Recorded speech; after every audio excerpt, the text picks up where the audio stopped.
Hi, my name is Charles Dark, and welcome to the After Dark Show. Today I'll be telling some stories.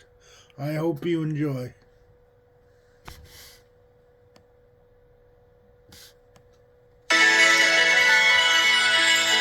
Scholastic Audio presents Goosebumps Horrorland 11 Escape from Horrorland by R.L. Stein. Read by Susie Jackson. Chapter 1. 6 kids formed a circle around my brother, Luke, and me. Their fists were clenched tight, and their eyes were shooting darts at us. I know, that's a strange way to start my story, but everything is strange in Horrorland. Luke and I had just met these kids, and they were already angry at us. My name is Lizzie Morris. I'm 13, and Luke is 11.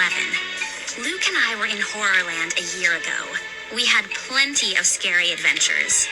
Then, a few months ago, we learned that something was very wrong at the park. One of the horrors, a park worker, began to send us mysterious emails. He told us about a group of kids who were in big trouble. We started studying the park, and we wrote a blog about what we learned. We found out that 14 kids had been invited to spend a free week as very special guests. And when they arrived, things turned out to be way too scary. Now the kids believed their lives were in danger. Someone was trying to scare them to death. They were desperate to escape Horrorland. These kids discovered that another park existed, a place called Panic Park. It could be reached only by traveling through mirrors. I know it sounds crazy, but stick with me. 8 kids had already escaped to Panic Park. They all believed they'd be safer there. And now the remaining 6 kids were unhappy with Luke and me because we had a warning for them. Don't go there. I didn't blame them for being suspicious. I mean, Luke and I knew all the kids' names because we'd been studying them. But the kids had never seen us before. And here we were, warning them not to go to Panic Park. Their eyes narrowed at us. Their faces turned hard and cold. "Who are you? Why are you trying to trick us?" Matt Daniels asked. He was athletic-looking and tall. Matt and Carly Beth Caldwell appeared to be the leaders of the group. She was cute, short, and pixie-ish. She looked a lot younger than 12. "We're not tricking you," Luke said. "We're trying to help you." "We've been studying both parks," I said. "We've done a lot of research. We think you are safer in Horrorland." "You're both spies for the horrors," Robbie Schwartz cried. "We know we're not safe in Horrorland." "Who are you working for?" Jackson Gerard demanded. His twin sister, Jillian, glared at us, scowling. They were both tall and thin, with straight brown hair and dark eyes. "Are you working for that maniac superhero? The one who calls himself the Keeper?" Jackson said. "He's trying to keep us here too." We're not working for anyone," I stammered. "I told you, Luke and I have found a lot of information. We think Panic Park is a big trap." Some kids snickered and groaned. Carly Beth rolled her eyes. "Can you prove it?" she asked. "Well, no," I said, "but 8 of our friends are already there," Matt said. "Are you telling us they walked into a trap?" "If it's true, we definitely have to follow them there," Julie Martin said, "to help rescue them." The afternoon sun sat high above the trees.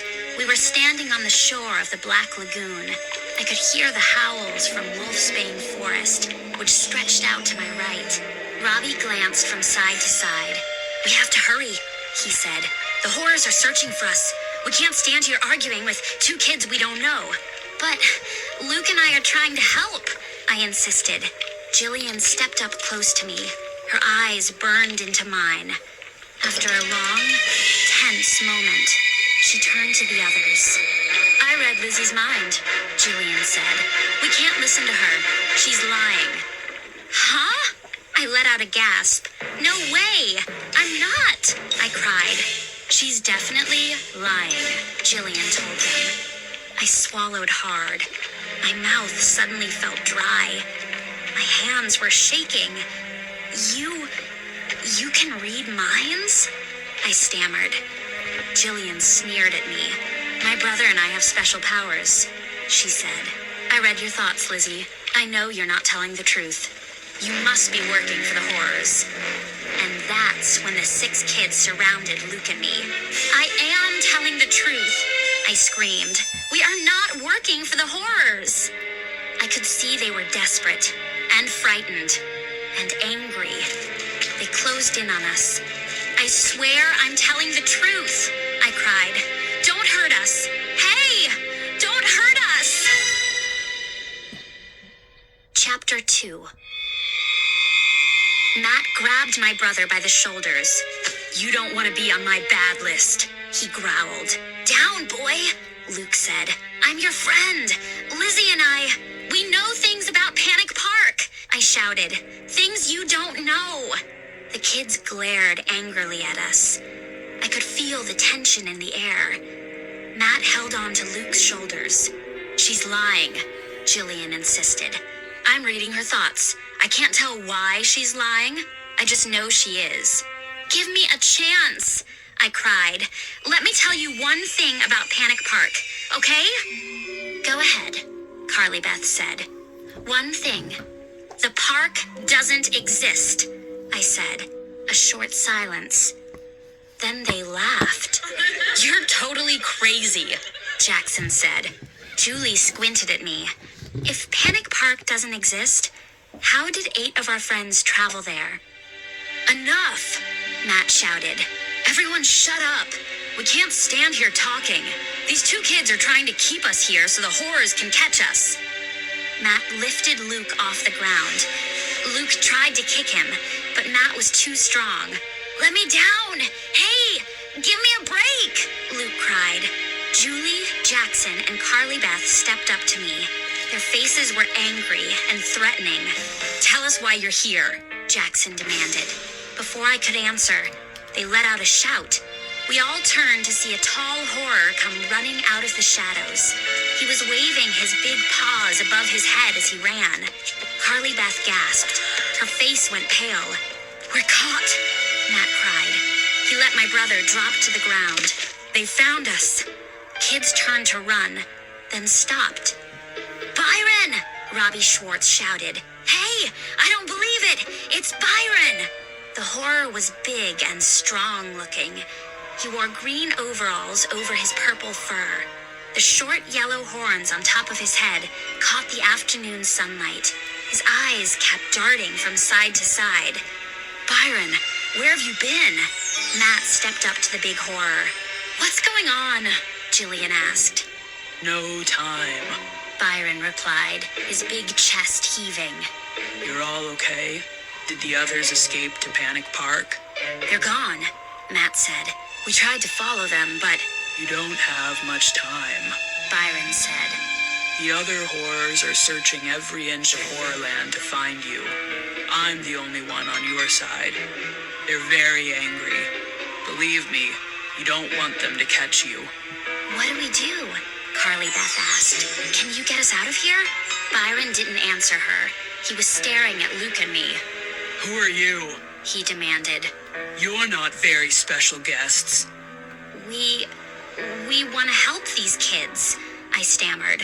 We think they're working for the horrors, Jackson told Byron. They're trying to keep us here.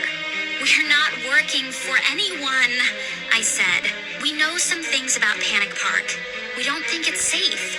Byron shook his head. You're wrong, he said. Come with me. You'll find out soon enough what's safe and what isn't safe. He gazed all around. Then he motioned for everyone to follow him. Where are we going? Matt asked. I think I can get you out of here, Byron replied. And then he added, if we're quick. Jackson hurried to catch up to Byron. But why are you bringing Lizzie and Luke? He asked. We don't want them with us. Take them with you, Byron said. Better to keep them close. But, I sputtered. Luke and I are on your side. I could see that no one believed me. No problem. I'll keep them close, Jillian said, and I'll read their minds. We'll know what these two are really thinking. A chill rolled down my back. I felt so strange. These kids didn't know Luke and me, but they didn't trust us, and they didn't like us. We have to prove ourselves to them, I thought. But how? The sun was still high above the trees. For some reason, the park had closed early that day. No one around. Food carts stood empty across Zombie Plaza. The rides had all stopped. The music had been turned off. No voices anywhere. Just a deep, creepy silence. And the thud of our shoes on the pavement. We trotted behind Byron past the carnival games area. I saw a horror at the head toss game. He was setting his real-looking human heads on a shelf. He didn't turn around as we jogged past. Byron stopped suddenly and turned. He led us along the back of the games to a tiny black building at the end of the path. The building had a single door and a flat roof. No sign. We huddled in front of the door. No one said a word. Did this little building really lead to Panic Park? Byron grabbed the door handle and twisted it. Locked, He said. no problem. He turned to Matt. Use your key card. The Panic Park key card I gave you when you first arrived. Matt fumbled in his jeans pocket. He pulled out a gray plastic card. Hurry! Byron urged. They'll be coming for you. I know they will. Matt gripped the plastic card and shoved it into a tiny slot on the side of the door. He grabbed the knob and turned it. He pushed the door open. Dark inside. I couldn't see a thing. Hurry! Get in! Get in! Byron said in a whisper. He gave Matt a gentle shove. We scrambled inside, down a narrow aisle. So dark in there. The only light came from the open doorway. What was this place? I waited for my eyes to adjust. Slowly, the room came into focus, and I gasped in surprise. Chapter 3. Mirrors! Carly Beth exclaimed. Her shoulder bumped me as she leaned toward the glass. It's a hall of mirrors. But that's impossible, Robbie's voice cried out in the darkness. There are no mirrors in Horrorland. We were all jammed tight together, standing in a narrow aisle between two long rows of mirrors. The air felt hot and damp. A trickle of sweat ran down my forehead. Our reflections stared back at us. Shadowy reflections. Wide-eyed faces staring out at us in surprise. Luke did a little dance. Look, there's 100 of me. The reflections just keep going. Byron, how did this get here? Carly Beth asked. These mirrors weren't here before, were they? Julie asked. Byron? We turned, squinting into the sunlight from the open door. He's gone, I said. He left us. We're on our own. Why did he leave us here without saying a word? Carly Beth asked. Don't chicken out now, Matt said. Byron got us this far. We have to go the rest of the way. Yeah, we know what to do, Jackson agreed. These mirrors will take us to Panic Park. Luke pushed up against me. He raised his mouth to my ear. Lizzie, they're making a big mistake, he whispered. Shh. I pressed my finger over Luke's lips. Don't say a word. We don't really know what's in the other park, I whispered. But Lizzie, they all think they'll be safer there, I told him. That horror Byron thinks so too. If we speak up, they won't let us help them. Carly Beth raised her hand to the mirror. I saw her fingers sink right into the glass. It's soft, she murmured. The glass is soft, like Jell-O. Everyone take a deep breath, Matt said. We're going in. We're going into the glass. His voice cracked. He was one of the bravest in the group, but I could see that Matt was just as scared as I was. "Panic Park, here we come!" Jackson shouted. He lurched forward. His head disappeared into the glass. The rest of his body moved into it. I could see him in the mirror. I watched until his body grew smaller and smaller, and he disappeared into the distance. Carly Beth went next. She ducked her head and shoved her hands forward and stepped into the liquid glass. I turned to Luke. He had his hands shoved deep in his jeans pockets. He was chewing his bottom lip as he gazed into the mirror in front of him. "Lizzie, are we really doing this?" he asked in a tiny voice. "Yes," I said. "Now." "But will we ever find our way back?" Luke asked. The question sent a shiver down my spine. I didn't know how to answer it. I grabbed Luke's hand, and we stepped into the mirror. Chapter 4. "Hey!" I uttered a cry as my face sank into the soft glass, much colder than I expected. My cheeks tingled. I felt the cold goo wrap around my head, my hair. I took a step, then another. I had to push hard. It was like moving through frozen foam rubber. My chest started to ache. I realized I was holding my breath. I let the air out in a long whoosh. Could I breathe in this thick goo? I sucked in a tiny bit of air, then a little more. The air froze my nostrils. Stretching my hands out in front of me, I took another step. So dark in here, and so cold. The goo wrapped around me tightly, as if I were packed in snow. I turned to my brother. "Luke?" My voice sounded hollow, muffled by the liquid glass. "Luke, are you there?" I couldn't see him. Too dark. I couldn't see anything. I forced myself forward. I tried not to breathe. The frozen air burned my nose. My whole body shivered. I moved slowly through the darkness, listening for Luke, for the others.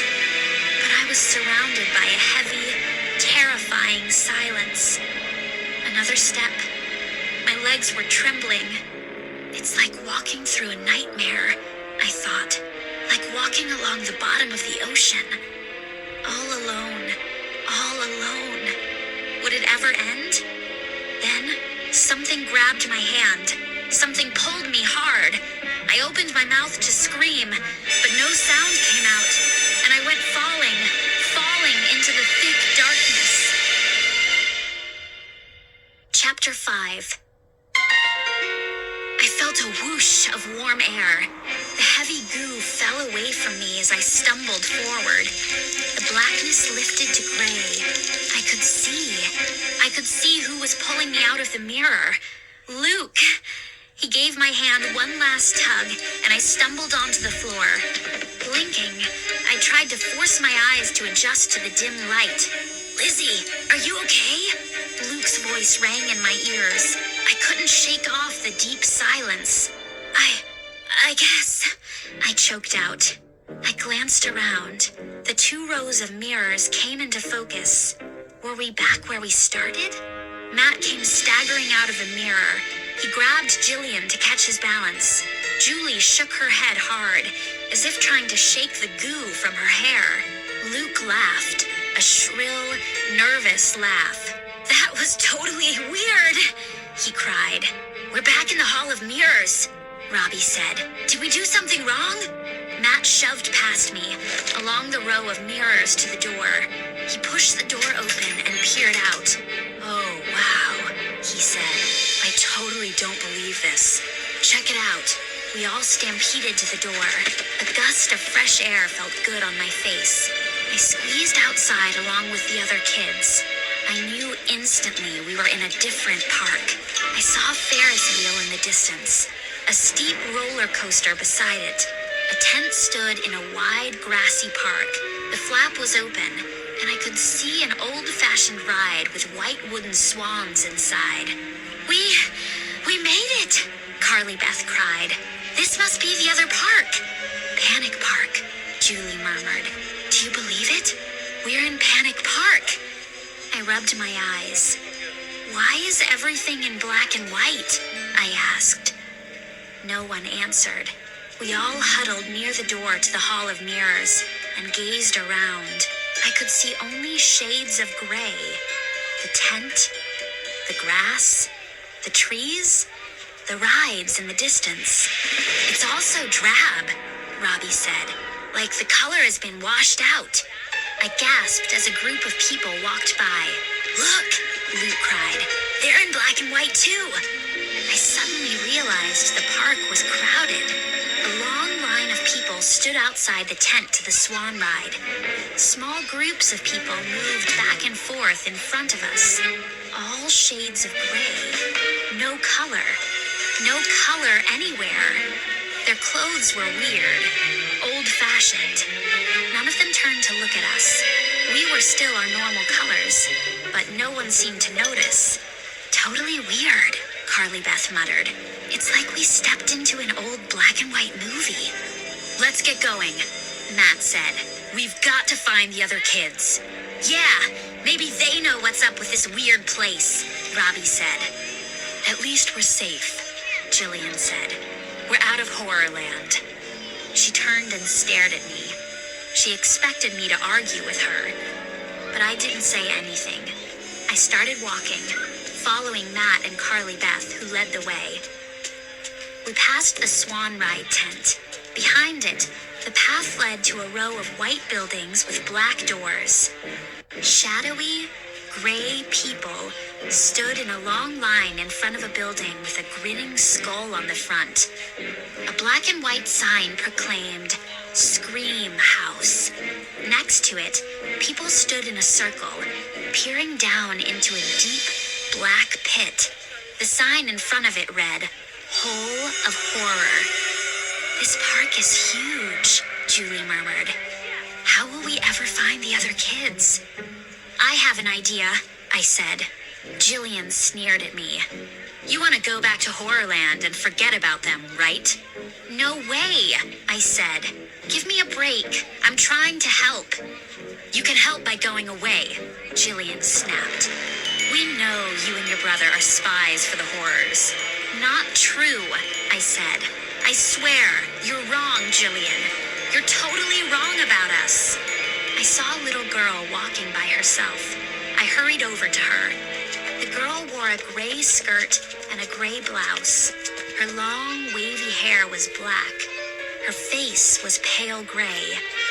When she raised her eyes to me, I could see the sadness on her face. Her eyes were ringed with black circles. Her gray cheeks were puffy and tear-stained. I bent down to talk to her. Have you seen 8 kids, all walking together? I asked. Her chin trembled. She spoke in a tiny mouse voice, so soft I could barely hear her. I vanished, she said. My mouth dropped open. What did you say? I vanished, the little girl repeated. I vanished. Can you find me? The other kids gathered around us. Has she seen our friends? Julie asked. I don't know, I stammered. I turned back to the little girl. Are you lost? I asked. The little gray girl stared up at me with her sad, dark eyes. Can you find me? She whispered. I vanished. I vanished. I vanished. Can you find me? Gray tears trickled down her pale cheeks. I reached out. I tried to put my hand on her shoulder, and my hand went right through the little girl. Chapter 6. I let out a gasp. I staggered back, away from the girl. Her tears carved dark lines in her pale cheeks. Her slender shoulders sagged. Please find me, she whispered. I vanished. Please find me. I'll try, I said. I didn't know what else to say. Jillian stepped forward. She gazed down on the shadowy little girl. I'm trying to read her mind, she said, but I'm getting only static. It's like the signal is too weak, too far away. A young man and woman stepped up behind the little girl. They wore black t-shirts and black shorts. Their skin was the color of ashes after a fire dies out. We all vanished, the woman said. Her gray eyes were blank, like clear glass. We all vanished when the park disappeared. The man said. We are the shadows. We are the shadow people. I don't understand you, I said. Shadows? What are you saying? We're all that's left. The man said. His voice sounded muffled, far away. The park disappeared, and we did too. Find me? The little girl repeated. Find me. Can you find me? You mean you're dead? Matt asked. No, we're what's left, the woman said. We're the shadows we left behind when we disappeared. Don't you see? We don't understand, Matt cried. More shadowy black and white people arrived. Little boys and girls and their parents. A few gray, sad-looking teenagers. I vanished, the little girl said. She began to sob. Her whole body shook. Can't you find me? Can't you find me anywhere? The shade people formed a circle around us. They began to move around and around us. Their low voices were chilling as they murmured to us. We're all that's left. Where did we go? Can you find us? I vanished. Please find me. I'm a shade now. We're all shades. It's so drab and dark here. Where did we go? Muttering their sad words, they circled us faster and faster until they were a moaning blur of charcoal gray. Find us! Find us! Don't leave us here! We can't let you leave till you find us. Let's get out of here! Carly Beth screamed. We took off running. I ducked my head and ran right into the swirling shadow people. I felt a shudder of cold, as if I were breaking through solid ice. And then I was on the other side. Outside the twirling circle of gray. Outside the wailing voices. The others came bursting out, and we kept running until the voices faded behind us. A strong gust of wind blew hard against us. I heard a smack sound. Robbie let out a startled cry. I turned and saw him struggling to pull crinkled newspaper pages off his face. He unfolded them. The wind carried this, he started. But then his eyes went wide as he read the front page, and he gasped in shock. Chapter 7. Robbie, what's wrong? I cried. He stared at the headline on the paper for a few seconds more. Then he held it up so we could all read it. Panic Park closed. I felt my throat tighten. Luke and I exchanged glances. My brother and I had a hunch about this, but we were never sure it was true. Seeing the bold, black type of the headline sent a cold shudder down my back. What does it say? Matt asked Robbie. Read the rest of it. We huddled close as Robbie read. Following the disappearance of several park visitors, Panic Park was shut down forever today. This followed the strange deaths of many park visitors in the past year. City officials announced that the park, all its rides and buildings, will be torn down immediately. But the park is still here, Matt said. It hasn't been torn down. We're standing in it. We all started talking at once. It must be a mistake. They probably changed their minds. Did it really say a lot of people died here? Those shadow people... Wait! Robbie said, holding up one hand to quiet us. There's more. We fell silent. Why did Robbie suddenly look so pale? Check out the date at the top of this newspaper, he said. He pointed to it with a trembling finger. July 12th, 1974. No one said a word. Another strong gust of wind lifted the newspaper out of Robbie's hands. It swirled into the air and sailed across the plaza. Carly Beth shook her head. "This is too frightening," she said. "Has Panic Park really been closed since 1974? Does that mean we traveled back in time?" Robbie said. "I've drawn a lot of comic strips about time travel, but it can't really happen. No way!" "You can't travel through mirrors either," Julie said. "But we did it. How can you be sure we didn't travel back to 1974? And now we're stuck here. Like prisoners." "Maybe those shadow people told us the truth," Matt said. "Didn't they say they were here when the park closed?" "And now they're dead?" Julie cried. "That little girl. The others? They've been dead since 1974? This is too weird," Jillian said. "We have to stay calm. We can't be having all these crazy thoughts." My mind was spinning. I had warned them about Panic Park, but they didn't want to believe me. I decided I had to speak up.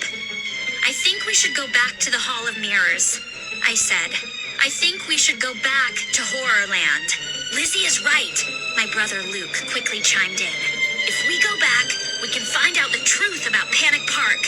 "No way," Jackson cried. He glared at Luke and me. "No way. No way. You just want to leave the other kids here? We can't do that. We have to find them first." Jillian spoke up angrily, curling her fists at her sides. "Jackson is right. Our friends need us." She turned to the others. "Lizzie and Luke don't care about them," she said. "They're not really part of our group. They showed up just as we were leaving Horrorland and tried to stop us. Now they're trying to tell us what to do." "I knew we never should have let them come with us," Jackson added. "It's a good thing I'm the calm one in my family. If I wasn't, I'd probably try to slug Jillian. She had no right to accuse Luke and me that way." I saw the angry look on Luke's face. He made a move toward Jackson. Luke is a foot shorter than Jackson. I grabbed him by the shoulders and held him back. "Luke and I just want to help," I said quietly. "Let's find the rest of your friends and get out of here as fast as we can." "She's right," Robbie said. "Something is terribly wrong here. If the park really did close in 1974, his voice trailed off. Julie had a camera strapped around her neck. She raised it and stared at it as if seeing it for the first time. "I almost forgot I had this," she said. "Let me take a quick photo of everyone. Just for proof that we were here." She waved us over to a tall sign. The sign was black with gray letters. It read, "Caution, Ghoul Crossing." Julie lined us up in front of the sign. "I can't believe I forgot to take pictures," she said. "We'll all want them when we're home safe and sound, right?" She moved Carly Beth and Luke to the front row. They were the shortest. The rest of us stood in a line in front of the sign. No one smiled. I think we were all thinking about the newspaper. Had we walked into some kind of weird time warp? Julie flashed the photo. Then she raised the back of the camera and squinted at the view screen. She brought the camera closer to her face. She squinted at it some more. Then she let out a cry. "I don't believe it!" Chapter 8. Julie's hand shook so hard, she nearly dropped the camera. I grabbed it and gazed at the view screen. "Whoa," I muttered. "Totally weird." I could see the Ghoul Crossing sign. But where were we? None of us were in the picture. Just the sign. Black and gray. No color anywhere. "Come on," Julie said, waving us back in place. "We need a do-over. It can't be the camera. This is my newest one." We lined up again. Carly Beth and Luke stood in front. The rest of us huddled close behind them. Julie raised the camera and gazed into the view screen. "Okay, I can see everyone clearly. Matt, squeeze in a little." She took a step back. Okay, I've got you all now. Don't anybody move. She flashed the camera. We hurried over to check it out with her. You're invisible, Julie cried. That's impossible, Matt said. He turned the back of the camera toward him to see it better. Huh? Where are we? Robbie shook his head. I could see him shiver. I wish I hadn't read so much science fiction, he said. I wish I hadn't read so many comic books. Robbie, what are you thinking? Carly Beth demanded. Well, he shivered again. If we did go back in time, we wouldn't show up in a picture. Why not? Jillian asked. Because we weren't born yet, Robbie replied. None of us was alive in 1974. Stop. This is giving me a headache, Julie said. Why did you say that? Luke said to Robbie. Now I am totally creeped out. Do you mean we're standing in this park that doesn't exist? And we aren't even born yet? Matt cried. Matt pointed across the plaza. We should try to take a picture of one of those shadow people over there, he said. We turned to stare at a group of shades walking around a fountain. Bet it wouldn't come out either, Julie said. Let's stay away from those shades, Luke said. And then Carly Beth let out a cry.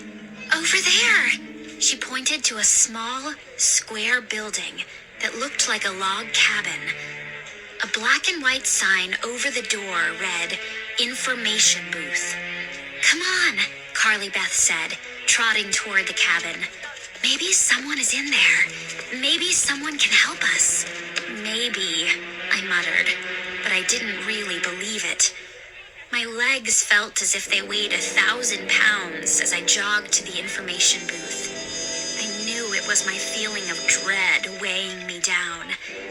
I had the most frightening hunch that our troubles here were just beginning. I followed the others through the open door. We stepped into a small, dark room. Gray light filtered in through a tiny window. A black counter stretched across the back.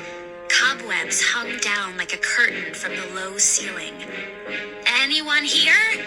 I called in a shaky voice. Anyone in here? Please? Chapter 9.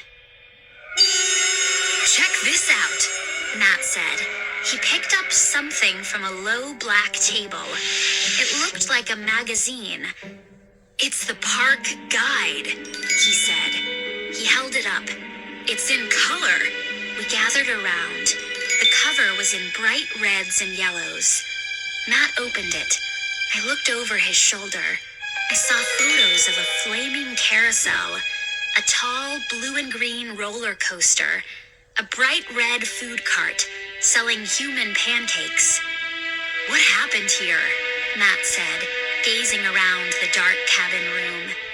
Why has all the color in the park faded away? Check out the clothes on that guy, Julie said, pointing to a photo in the guidebook. Are those bell-bottom pants? That girl with him is wearing a miniskirt with white boots, Carly Beth said. I saw outfits like that in my grandma's old photo album. I saw an African-American man with a tall afro.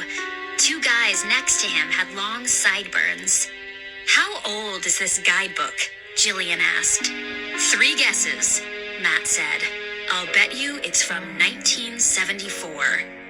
He pulled something out from the back of the book. A map, he said. He unfolded it carefully.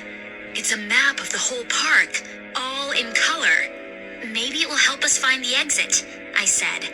Jillian rolled her eyes. There you go again, she said. Did you forget our friends, Lizzie? You just want to leave them here and get out of the park as fast as you can? That's not what I meant, I said. Whoa, check this out, Robbie called from across the room. He was leaning over the long counter. He waved to us. There's someone behind the desk. We hurried beside him. Sitting in a low chair was a wooden mannequin, a dummy. He wore jeans and a checked flannel shirt. He had a black baseball cap pulled over his head. A button on the cap read, Guide. His wooden hands rested on the chair arms. The chair was tilted back. His eyes were closed, as if he were asleep. I spotted a small sign behind him on the wall. I read it out loud. Push the button and Rocky will answer your question. Where's the button? Carly Beth asked. Quick, find the button. I spotted a black button at the edge of the counter. I pushed it. The dummy blinked. It raised its head. The head made a creaking sound as it leaned toward us. The wooden mouth slowly opened. Oh, gross! I cried. I watched a fat worm curl out from the open mouth. Then another. Worms poked out of the dummy's nostrils and dropped onto its lap. Another worm crawled out from its left eye. Go away! The dummy rasped in a scratchy, recorded voice. It sounded like a crackling old phonograph record. Go away! Worms fell wetly from its nose and open mouth and plopped onto its lap. I pushed the button again. Can you help us? I shouted. Can you help us find our friends? Carly Beth asked. Please, can you help us? I asked. The park is closed! The dummy rasped. A big knot of worms plopped from its mouth. Worms curled out one nostril and into the other. The park is closed! The park is closed! The park is closed! The park is closed! Chapter 10. I ran out of the cabin with my hands pressed over my ears. I couldn't stand that scratchy, hoarse voice, and I kept seeing the worms squirming out of the dummy's nose, mouth, and eye. The park stretched in front of us in grays and blacks. The only color, besides us, was on the park guide that Matt clutched under his arm. I heard a dry flapping sound. I looked up to see a flock of crows flying low overhead. The birds made ugly cawing sounds as they soared over us. We all gathered at a clump of low benches, shaped like coffins. I slumped down beside Luke and shut my eyes. I struggled to get the ugly dummy out of my thoughts. Julie sat on a bench away from the rest of us, hugging herself. Matt and Carly Beth sat near me. They both stared at the shadow people, moving silently back and forth along a fence in the distance. Okay, we're all pretty freaked, Jackson said finally. He stared down at the ground as he spoke. Beside him, his twin sister, Jillian, had her eyes shut. I'm scared too, Jackson said. I've never been this scared. But we can't just try to escape without rescuing the others. If only we could find a living human, Carly Beth said. Just one normal, living human. Someone we could talk to. But so far, she didn't finish her sentence. Robbie sat down near Julie. He buried his face in his hands. Robbie, what are you thinking about? I asked. He raised his head slowly. Here's one more idea, he said. It's all so totally unreal. But he took a deep breath. We got to Panic Park through mirrors, right? So maybe we entered a mirror reality. A reality that's side by side with our world. You know, like a parallel universe. Jackson shook his head. That's even crazier than going back in time. I can't follow that at all, Julie said. I can understand going back in time, but a mirror reality? Whoa, give me a break, Robbie. I think you've been reading comic books too long. Maybe I can explain it to you, Julie, if I use tiny words, Robbie snapped. Hey! Matt jumped to his feet. I don't know what to believe, but we've got to keep it together. Look, our lives were in danger in Horrorland, and we escaped, right? So we can do the same thing here. But how do we find the others? Carly Beth asked. Her voice was high and shrill. She couldn't hide her fear. How do we ever get back to our parents? To our homes? Her eyes narrowed. Oh, wait, she murmured. She pulled her cell phone from her jeans pocket. I'll try my phone. It didn't work in Horrorland. They had it jammed or something.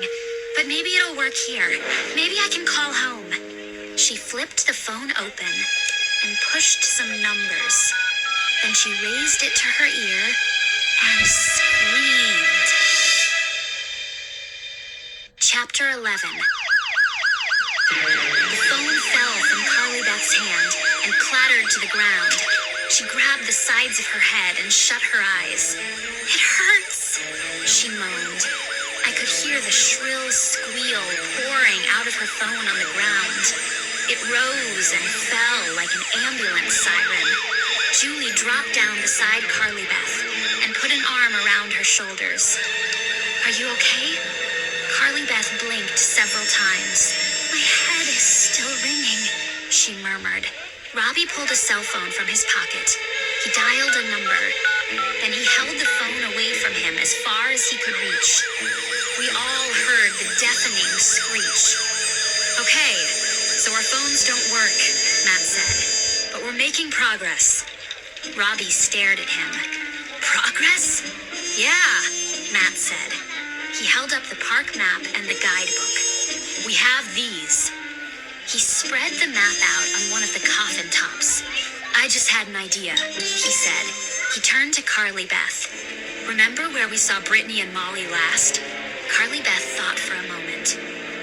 Sabrina and I had just arrived in Horrorland, she said. You showed us a tiny piece of mirror. I saw two girls in the mirror. Right, Matt said. That was Brittany and Molly. They vanished from Horrorland before you arrived. Yes, Carly Beth said.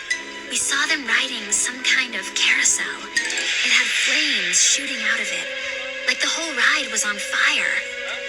Matt leaned over the map. Let's find the flaming carousel, he said. Maybe the girls are still there, or somewhere nearby. Or maybe they left us a clue. It didn't take long to find the carousel on the map. Matt stabbed his finger on the spot, very near the roller coaster. Let's go, he said. He folded up the map and tucked it into his back pocket. We walked in silence along a high gray wall.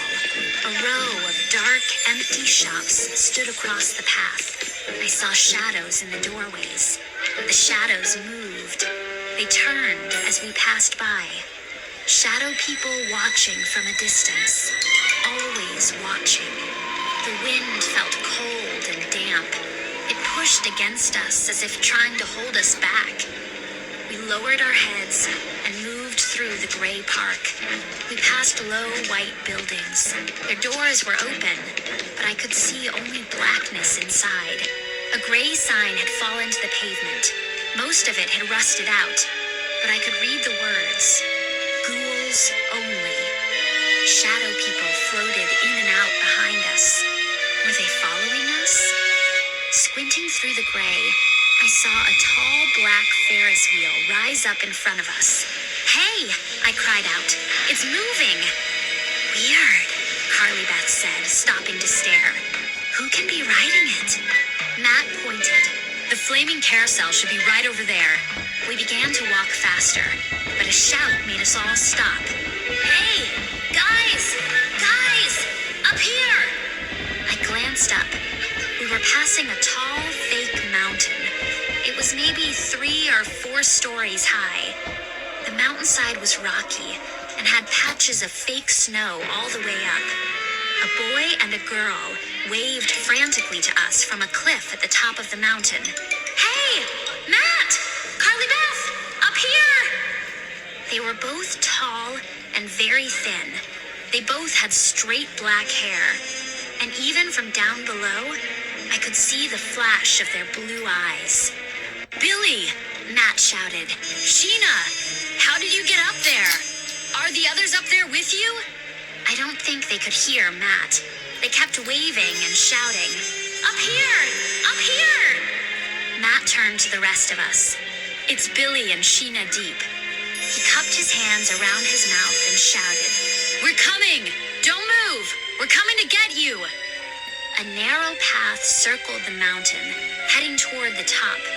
We all started to climb single file. The path was steep and hard and slippery, with patches of fake snow. Our shoes slid on the glassy surface. Oh! I felt my shoes slide out from under me. Nothing to grab onto. I fell forward. My knees banged down hard, and I started to slide. My hands grabbed at the path, but it was as smooth as a playground slide. I couldn't stop myself. I slid all the way back to the bottom. Luke turned. "Lizzie, are you okay?" "Yeah, fine," I grumbled. I leaned forward and started to climb again. We were all about a third of the way up when I heard a deep, rumbling sound. I stopped. I didn't see anything. The rumbling grew to a roar. The surface beneath me started to shake. And then I saw it. Rocks. Dozens of jagged, gigantic rocks roaring down the mountainside, tumbling, bouncing hard and high, streaming down at us. A rock slide. We're going to be crushed, I screamed. Buried alive. Chapter 12. The roar of the falling rocks drowned out our screams. I dropped to the hard surface and began tumbling down the mountainside. Luke did a wild cartwheel in front of me and slid on his stomach head first.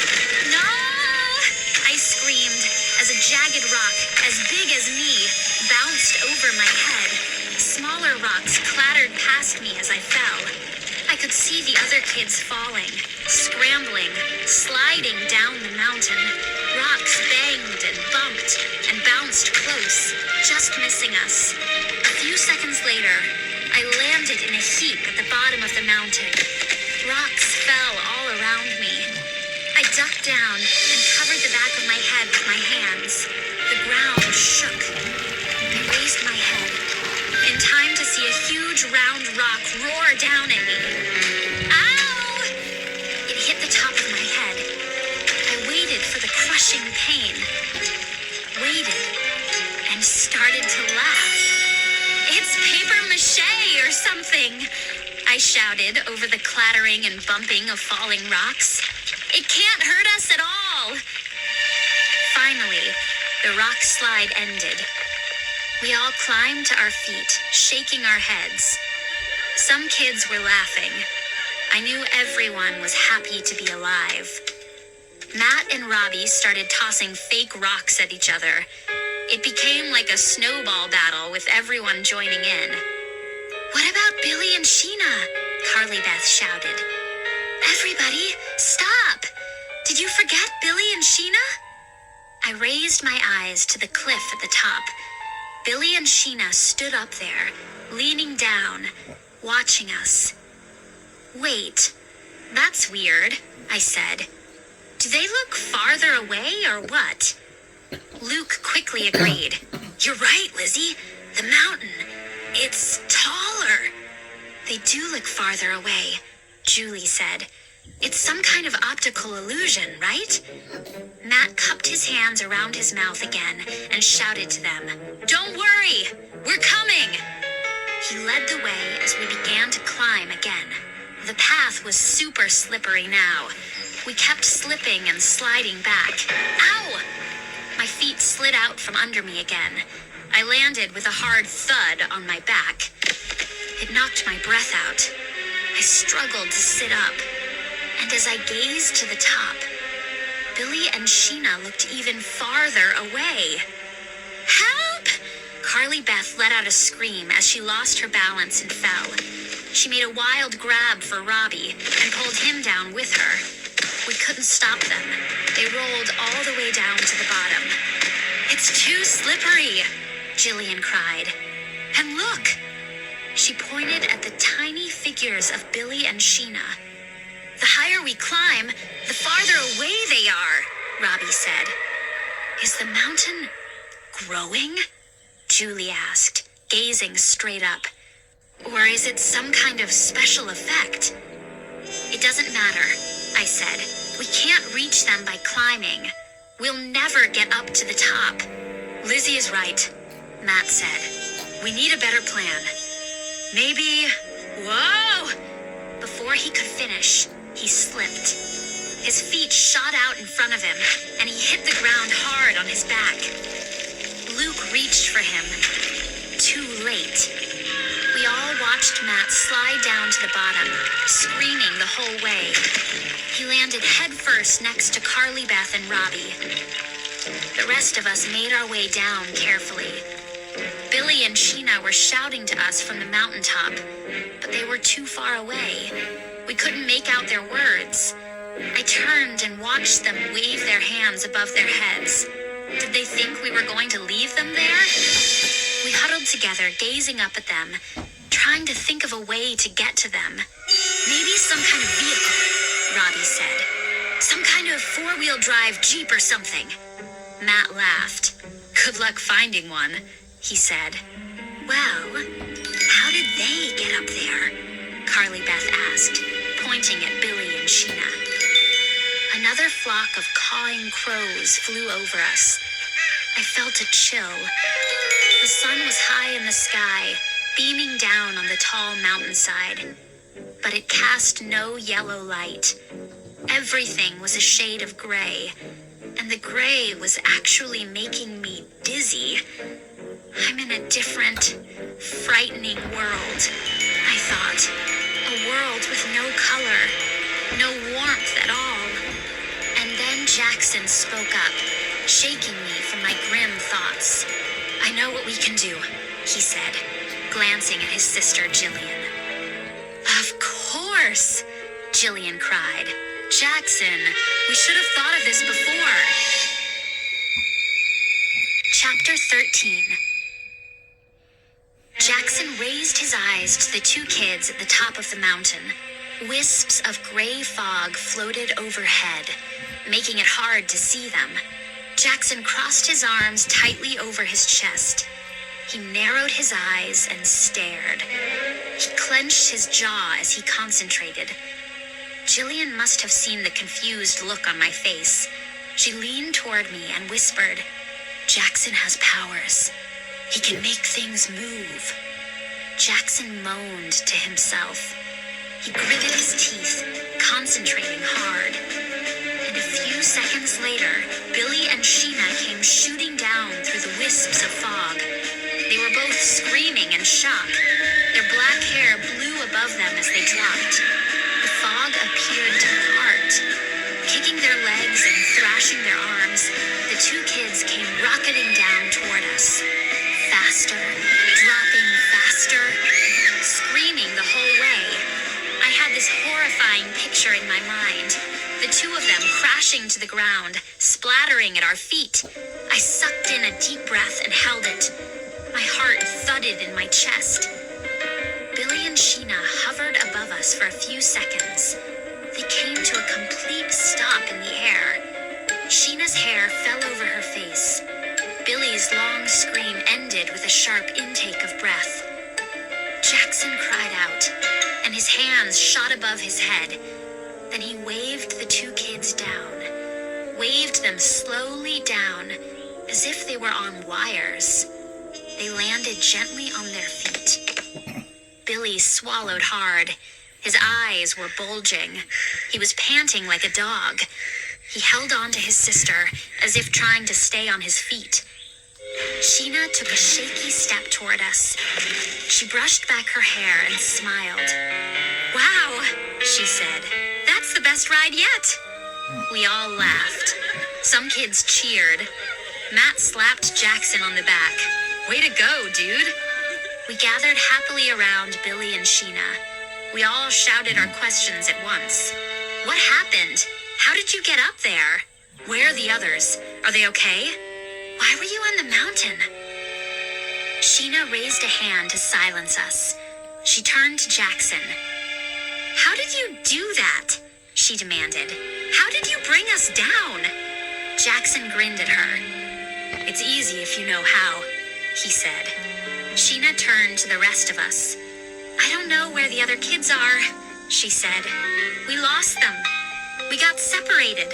Sheena and I climbed the mountain to look for them, Billy said. It was easy to climb up, but then we couldn't get down, Sheena said. She shuddered. Billy and I have had a lot of creepy adventures in the past, but this park is horrible. Those shadow people are everywhere, Billy said. We didn't see anyone who was alive. And it's always gray and dark, Sheena added. It's scarier than Horrorland. A sob escaped her throat. Her shoulders began to tremble. Carly Beth wrapped her arms around Sheena. You're okay now, she said softly. We're all here with you. We're much safer here than in Horrorland, Jillian said. Byron told us that. We know we can trust Byron. We just have to find the other kids, Jackson said. Then we can find a way to get home. Carly Beth gave Sheena a tissue, and she wiped the tears from her eyes. I think we are in trouble, Billy said. Sheena is the brave one in our family. Matt stepped up to Billy. Have you seen Brittany and Molly? No, Billy answered. You escaped to Panic Park with your sister and 4 other kids, Matt said. Michael, Sabrina, Boone, and Abby. How did you get separated from them? I don't know, Billy replied. My dumb brother insisted we all go on this ride, Sheena said. He got tired of waiting for the rest of you to come here. Don't call me dumb, stupid, Billy snapped. We didn't even know if the rest of you guys were coming or not, Billy said. So we all went on a ride. It's called the Tunnel of Hate. The ride was open? I asked. Was someone running it? I don't know, Billy answered. It's a boat ride. Sheena and I got in the first boat. They came after us.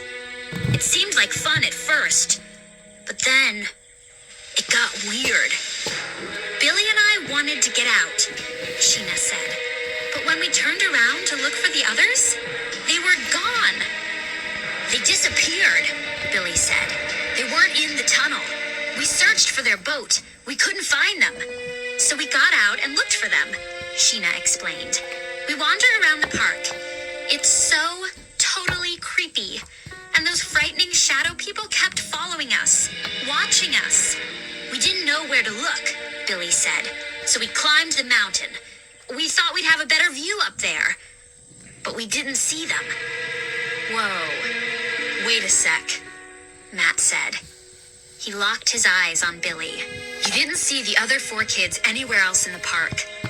So do you think they might still be in the Tunnel of Hate? Billy and Sheena both shrugged. It's very dark in there, Sheena said. Very hard to see anything. They could still be in there, Billy said. Matt waved us forward. Let's go for a boat ride, he said. Chapter 14. 2 long canoes bobbed in the inky gray water in front of the Tunnel of Hate. The water lapped gently against the sides of the canoes as we climbed in. Matt grabbed the paddle in the first canoe. Billy, Sheena, Carly Beth, and Julie dropped in with him. Luke and I climbed into the back of the second canoe, behind Jackson, Jillian, and Robbie. The boat started to sink under our weight. Then it bobbed back up. Jackson took the paddle. He dipped it into the water, testing it from side to side. I'm pretty good at this, he said. We went on a 50-mile canoe trip at my camp last summer. Let's go. Keep close together, Matt called.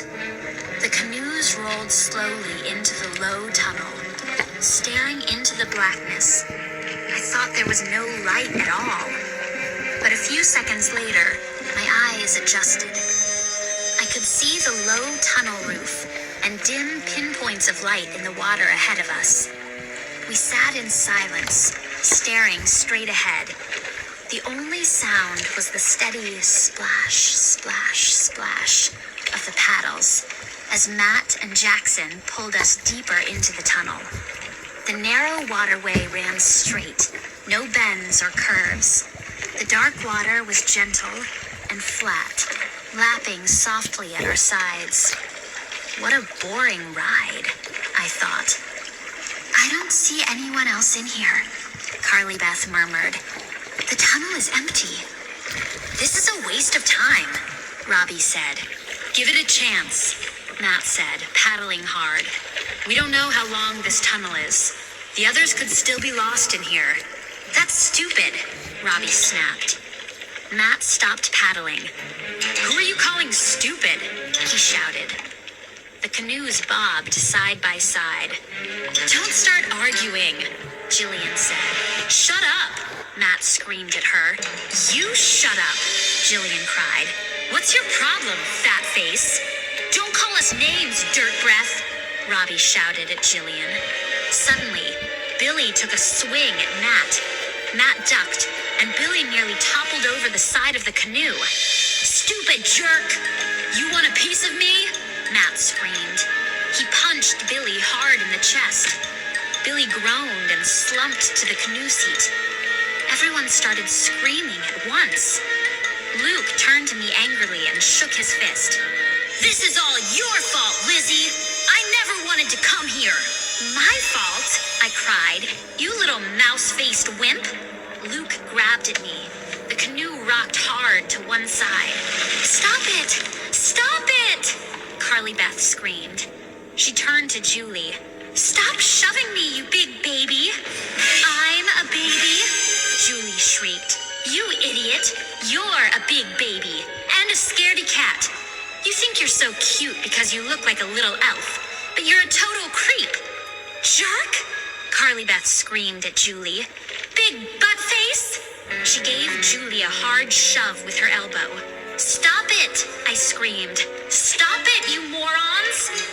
I hate you! Luke shrieked at me. He began pounding his fists against my back. I hate you! I hate you! Luke, you're the biggest jerk here! I shot back. Shut up! Shut up! Shut up! He screamed. You shut up! You shut up! I screamed back at him. I couldn't help myself. I knew what was happening. The tunnel of hate was for real. It made people hate each other. I could see it happening, but I couldn't stop it.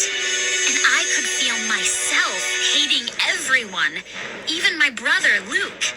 In the other canoe, Julie grabbed Carly Beth's hair and gave it a hard pull. Carly Beth uttered a cry of pain. Then she wrapped her hands around Julie's throat and tried to choke her. Julie slapped Carly Beth's hands away. Then she let out a long, shrill animal wail. Hi! She dove at Carly Beth, tackling her around the waist. Their canoe tipped to the side. Grunting and sobbing, Carly Beth and Julie wrestled. Stop it, you stupid idiots! Stop! I screamed. Shut your ugly face! Robbie shouted at me. And then I gasped as Carly Beth and Julie went tumbling out of their canoe. They hit the water with a loud splash. It sent a tall wave rolling over the canoe as the two girls plunged out of sight. Good riddance! Robbie cried. I hate you! Jillian screeched at Robbie. Why don't you jump in with them? Why don't you? Robbie shot back. He swiped the paddle from Jackson's hands and swung it at Jillian's head. Missed. I grabbed the side of the canoe and leaned over the edge. I peered down into the dark water, waiting for Julie and Carly Beth to come splashing up to the surface. Waiting. The water so flat, so still, as if no one were down there. I squeezed the side of the canoe so hard, my hands ached. I stared down without blinking, without breathing. My heart started to pound. I cupped my hands around my mouth and shouted, Carly Beth? Julie? You stupid jerks? Where were they? Where were they? No splashing. No air bubbles. Nothing at all. I let out a shuddering sob. The two girls weren't coming back up. Chapter 15. I yelled to Matt. "Listen to me, moron! Someone has to jump in!" I cried. "Someone!" Matt had his hands wrapped around Billy's throat. Billy swung both fists, pounding Matt's chest. Then the two canoes crashed into each other. Still no sign of Julie and Carly Beth. "Stop it, you dumb geeks! Stop it!" I screamed to the two boys. "Put a sock in it!" Jackson snapped at me. "Shut your stupid yap!" But, they're drowning! I cried. I turned to my brother. He stared back at me, his face filled with hate. "You stink out loud," he muttered. I ignored his anger. "We have to jump in, creep face," I said. "We have to find those girls. Maybe it will prove to those other idiots that we're on their side." "Go take a hike," Luke replied. He stuck his tongue out and spit at me. A wave of anger swept over me. I wanted to punch the little punk's teeth down his throat. Instead, I grabbed his hand, tugged, and pulled him over the side of the canoe with me. "Hey!" He let out a fierce scream. We both hit the water at the same time. I shuddered, startled by how cold it was. Water seeped into my mouth, and I started to choke. Luke slapped my hand away and began thrashing his arms furiously, struggling to pull himself back up to the surface. But I turned and dove down, squinting into the dark waters. Where were they? The canal was narrow, not much room to swim, but deeper than I'd thought. It didn't take long to find Carly Beth and Julie. They were down at the bottom, still wrestling, still punching each other and pulling hair and wrestling. They hate each other so much. They don't care if they drown, I told myself. My chest started to ache. I couldn't hold my breath much longer.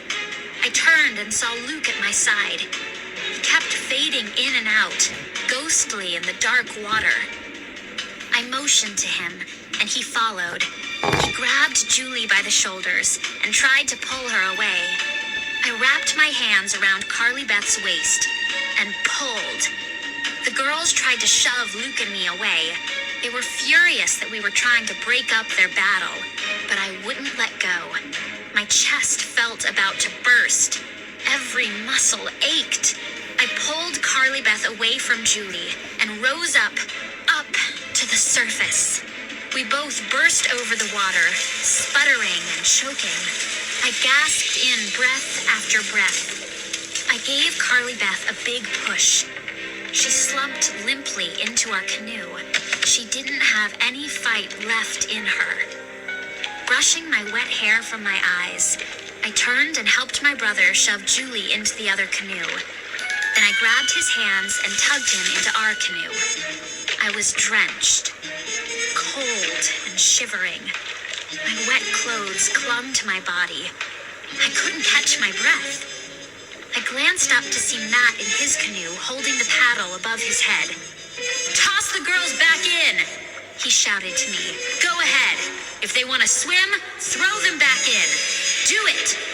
"Matt, please," I begged. "Sit down." "Shut up," Robbie snapped. "Don't tell Matt what to do." "Yeah, who do you think you are? A big hero?" Jillian sneered. She moved toward me. "Wanna go for another swim, Lizzie?" "Stop it, you dumb clucks. Everyone just go die," I cried. "You want a piece of me?" Matt cried again. "You're going down, Lizzie." "You whiny baby," Jillian screamed. "You total loser. Don't you morons see what has happened?" I cried. "The tunnel of hate is making us hate each other. We have to get out of here as fast as we can." Carly Beth was still slumped against the side of our canoe. She groaned. Her eyes were half shut, and her arms hung lifelessly at her sides. In the other canoe, Julie stared straight ahead, dazed. She hadn't even brushed the matted tangles of wet hair off her face. Do you see? Do you see what the tunnel has done to us? I repeated. We can see, you stupid idiot, Robbie shouted. The canoes drifted side by side, moving slowly through the tunnel. Eerie gray lights darted under the surface of the water, like glowing minnows. I couldn't stop shivering. Didn't this ride ever end? Everyone was shouting angrily. Matt and Jackson were going at each other with the canoe paddles. Matt toppled backward and nearly fell into our canoe. Suddenly, everyone stopped and stared in shocked silence up ahead. It's another canoe, I whispered. I squinted into the inky light. A long canoe was wedged against the side of the tunnel. Hey, there they are, Carly Beth cried. Yes. As we drifted closer, I saw 4 kids turn their faces to us. I recognized them from my research. Sabrina, Michael, Boone, and Abby. And then I spotted 2 girls slumped in the front of the canoe, Molly and Brittany. We all started to cheer. Matt and Billy waved wildly to the other boat. Hey, are you okay? Dudes, what are you doing there? Are you stuck? We've been searching everywhere for you, you stupid idiots. The kids in the boat didn't move. They didn't cheer or wave back. Finally, Brittany raised her face to us and growled like an animal. Molly grunted and swiped her hands at us, like she was trying to claw us. I could see thick drool running down Boone's chin. He growled like an angry dog and snapped his jaws again and again. Look out! He bites! Molly screeched and started to howl. The others grunted and barked and snapped their jaws. They tore at their hair and acted like deranged zoo animals. Yellow snot ran out of their noses. They've been in the tunnel a long time, Billy muttered. Too long. We should leave them behind. A shiver ran down my back. As we drifted closer to them, I stared in horror at the growling, snarling kids. They've turned into animals, I murmured. Wild beasts. Disgusting. What are we going to do with these losers? Matt asked. What can we do?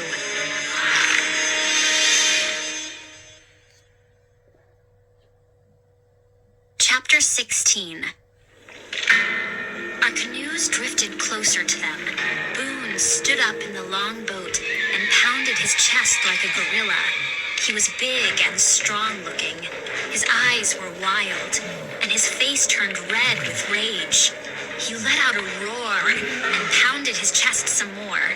Michael stood up and joined him, thumping his chest and grunting like a gorilla. Sabrina tossed back her head and screamed, a shrill hyena scream, and she clawed her hands at us. Carly Beth gasped, Sabrina, it's me, you idiot. I'm your best friend, remember? Sabrina glared at Carly Beth. Then she lowered her head and vomited something green into the water. Oh, this is horrible, Carly Beth moaned. We've been friends since kindergarten. And look at her. Look at her now.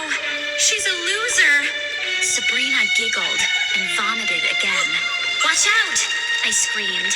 I saw Michael pull his arm back and heave the paddle at us. Ow! Matt cried out and grabbed his shoulder as the paddle smacked him hard and splashed into the water. The kids on the other boat all hooted and bounced up and down. They clawed their hands at us and snapped their jaws. We have to get them out of the tunnel, I said. But how, you moron? Carly Beth asked. They really want to hurt us. They're dangerous, Luke stammered. And you're stupid. How can we fight them? Robbie murmured. They're animals. Our canoes floated closer. In a few seconds, the boats would touch. A shrill scream echoed through the narrow tunnel. I watched in horror as Brittany sank her teeth into Molly's throat. Grunting and snapping at each other like wolves, the 2 girls wrestled. Stop it! Stop it! Carly Beth screamed. Matt's canoe bumped the back of their boat. With a terrifying roar, Michael reached into the canoe and grabbed Matt around the waist, lifted him into the air, and tried to toss him into the water. Then my canoe bumped into the back of Matt's canoe, and both boys toppled to their knees. "Stop it! Stop it, you jerks!" I cried. "We'll drown in here! I choked on my words as Sabrina wrapped her hands around my throat. Her eyes bulged. Her mouth was open in a high animal cry of fury. She started to squeeze. Tighter. I couldn't breathe. I slapped at her hands. Couldn't move her. Couldn't breathe. And then everything froze. Was I dying? No. I slid out from Sabrina's grasp. She didn't move. Her hands stayed curled in the air. Gasping for breath, I saw that everyone in Boone's boat had frozen in place. No one moved. No one blinked. Huh?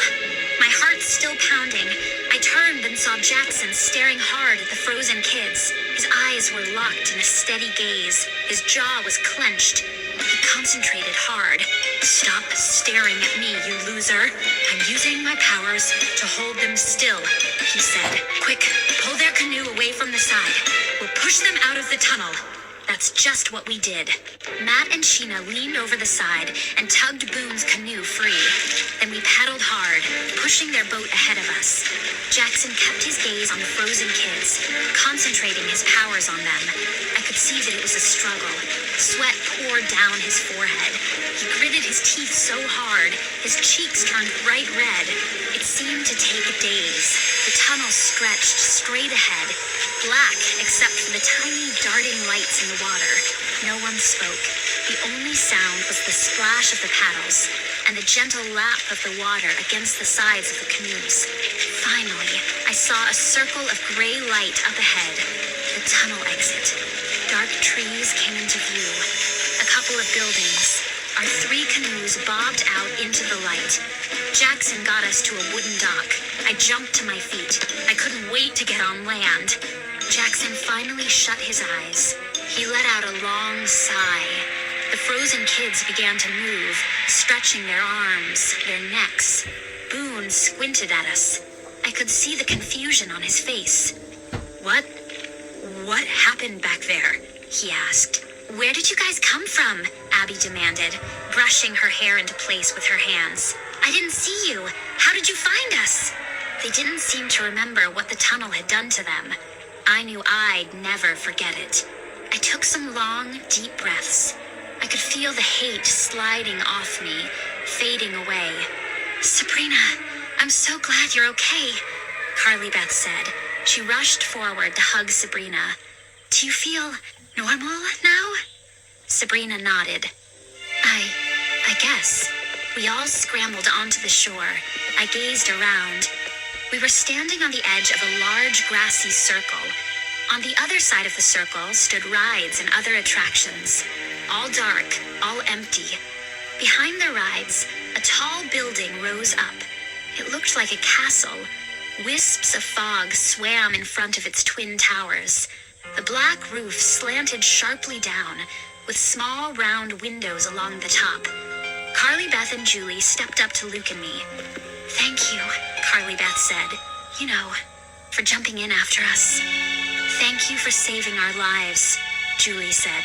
"It was crazy in there. We just lost it." "Maybe we were wrong about you two," Carly Beth said. That made me feel good. But behind them, I saw Jillian glaring at me suspiciously. "I'm just glad we made it out of that tunnel," I said. "But now what?" Luke demanded. Everyone started talking at once. I took a step back and counted. There were 16 of us now. 16 kids who had traveled here from Horrorland. Were we the only living people in Panic Park? Brittany and Molly hung back, away from the others. They talked quietly to each other. They both seemed dazed. They kept blinking against the harsh gray light. Billy and Sheena turned to them. "You two have been in Panic Park the longest," Billy said. "Tell us what you've seen." Kids began peppering Brittany and Molly with questions. "What have you been doing here? Did you try to get back to Horrorland? Have you seen anyone else? Did you find an exit? The two girls clung together. They kept blinking and shaking their heads. I don't remember much, Molly said. It's like being in a fog or something, Brittany said. I remember going through a mirror in a cafe, Molly said. And we were here in Panic Park. And we were on a ride. Yes, a carousel, Brittany said. It had flames coming out the sides, but it didn't burn. And I remember going back to Horrorland once. Yes, we went back, Molly agreed. We saw Robbie playing a game in the arcade. How? Robbie demanded. How did you get back there? Tell us. Matt stepped up beside Robbie. Tell us how you got back to Horrorland. We need to know. We need to get out of Panic Park.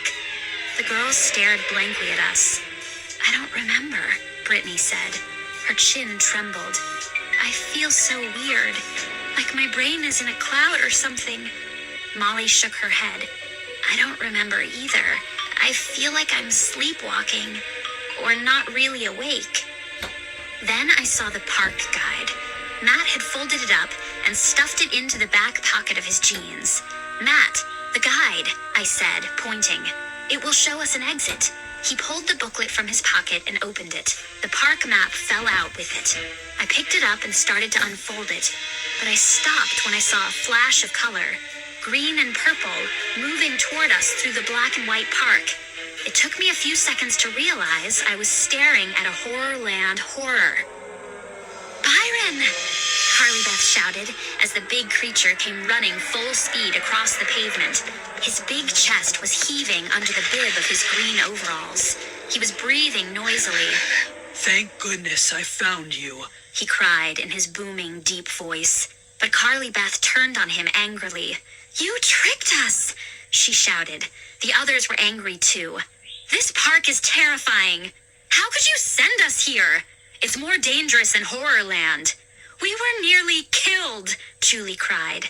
Byron raised both furry paws as if surrendering. I know, he said. I'm so sorry. But you're the one who told us we'd be safer here, Matt said. You're the one who helped us get here. They tricked me too, Byron replied. They used me. They lied to me. We all stared at him. Was he telling the truth? I'll get you out of this place, now, Byron said, glancing around. The park is dead. It's no place for living creatures. We trusted you before, Matt said. How do we know we can trust you now? I'll get you to a safe place. Promise, Byron said. But we have to hurry. Come on, follow me. No one moved. How do we know if we can trust him? Michael asked Matt. He tricked us before. Maybe he's tricking us now. No. Listen to me. Byron said. Matt turned to Jillian. You can read minds, right? Jillian nodded. Well, read Byron's mind, Matt said. Tell us, is he lying? Is this another trick? Jillian narrowed her eyes at Byron. We huddled together in silence, watching, waiting. Chapter 17. Byron frowned at Jillian. This is crazy. You're wasting time. Is he telling the truth? Matt asked her. Jillian nodded. Yes, it's not a trick. He wants to help us. Whew, that's good news, Matt said. He gave Byron a high five. Tell us what to do. Follow me, Byron said. There's only one way out of here. He started walking toward the rides, swinging his big furry arms, taking long strides. We had to jog to keep up with him. We passed 3 shadow people, nearly hidden in the shade of an empty shop. Their heads turned to follow us as we hurried by, but they didn't move. Luke hurried up beside me. I don't think we can trust this horror, I whispered. But Jillian read his mind, Luke said. Yes, I whispered. But Jillian said she read my mind, and she was wrong. Her brother's powers are real, Luke said. He frowned. I don't know what to think. Byron turned suddenly and began to follow a curving path into a thick grove of trees. What should we do? Luke whispered. We have to stick with the other kids, I replied. Maybe Byron will get us back to Horrorland, where it's safe. Maybe, Luke said quietly. Crows cawed in the trees overhead. I saw another shadow person watching us as we passed. I turned to stare at him, and he ducked behind a broad tree trunk. Byron stopped in front of two tall hedges. The hedges stretched way over our heads, all pine needles and prickly thorns. I peered into the narrow opening between the two hedges. Dark inside, darker than night. Be careful. Those thorns are sharp. Byron warned. Where are we? Carly Beth asked. The entrance to the Midnight Maze. Byron replied. He glanced around nervously. It's a maze where time stands still. It's always midnight inside the maze. Michael leaned into the narrow space between the hedges. Are we supposed to go in there? He asked. Byron nodded. The maze leads out of Panic Park. He said. It will take you back to our world. It's the only exit. Huh? Michael kept staring into the black space. Are you joking? This is the only way out of Panic Park? Where's the front gate? There is no front gate, Byron answered. Check out the map. You'll see. This is the only exit. I felt my throat tighten in fear. I don't like narrow, dark places. Last Halloween, Mom and Dad took us to a haunted house that had been set up downtown. You know, the kind where you pay admission, then you walk through creepy, dark halls and people in costumes leap out at you and try to make you scream. I hated it. It really frightened me. I'm usually pretty brave, but I just couldn't stand being closed up in those twisting, dark halls. And now, staring into the black opening between the hedges brought that fear back. Is it a hard maze? I stammered. Byron nodded. He rubbed the curled horns that poked out from the top of his head. Stick together, and you should be okay, he said softly. How long does it take? I asked. Depends, Byron replied. Just stay close. Don't get separated. I see the looks on your faces. I know you're scared, and it's a scary maze. But if you can find your way out, you'll be safe. I promise. Whoa. Wait a minute, Boone said. Does that mean you're not coming with us? Byron glanced around again. I'm going to stay here and guard the entrance, he said in a whisper. I'll make sure no one follows you. Who would follow us? I asked. We haven't seen anyone in this park. Who wants to harm us? Who? No time now, Byron replied. He gave me a gentle push into the entrance of the maze. Go, go, go, he said. Hurry. I stepped between the hedges. The others followed. The air felt heavy and cold inside the maze. I could smell something stale and sour, like when something has been left too long in the fridge. The hedges formed tall walls on both sides of us. We began to follow them down a long, straight passageway. Matt took the lead. Behind us, I heard Byron at the maze entrance. Good luck, he called. Chapter 18.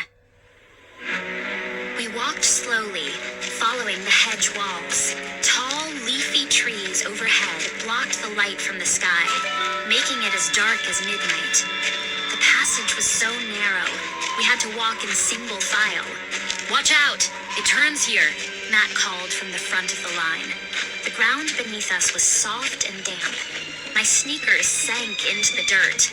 I had to keep raising my knees to pull them out. I was nearly at the end of the line, right behind Luke. I walked carefully and kept my shoulders hunched. The long, pointed thorns poking out of the hedge walls looked very sharp. Careful! It slants down! Matt called. His voice sounded far away, muffled by the thick hedge walls. How long is this thing? Robbie called. We made another sharp turn. Are we walking in circles? Sheena asked from behind me. My heart was pounding, making a fluttery feeling in my chest. I wiped sweat off my forehead with the sleeve of my top. We turned again. The darkness seemed to deepen. I could barely see Luke in front of me. We found ourselves in a large square area. Nothing there, just empty space. "How do we know we went the right way?" Boone asked. "We don't know," Carly Beth said. "It's a maze, right? We just have to keep exploring till we find the way out." "But it's totally dark," Sabrina said. "We could wander around in here forever." "Just keep walking," Matt said. "We're okay so far, aren't we?" We followed the hedges to another square area. My sneakers stuck in the mud. I tried to pull it out, but it wouldn't budge. "Hey!" I let out a cry as both of my shoes started to sink. "It's muddy here," Michael called. I think I'm stuck," Robbie said. "Oh, yuck! The mud is way soft," Abby cried. I bent down to pull one sneaker free and gasped. The mud seeped over my ankles.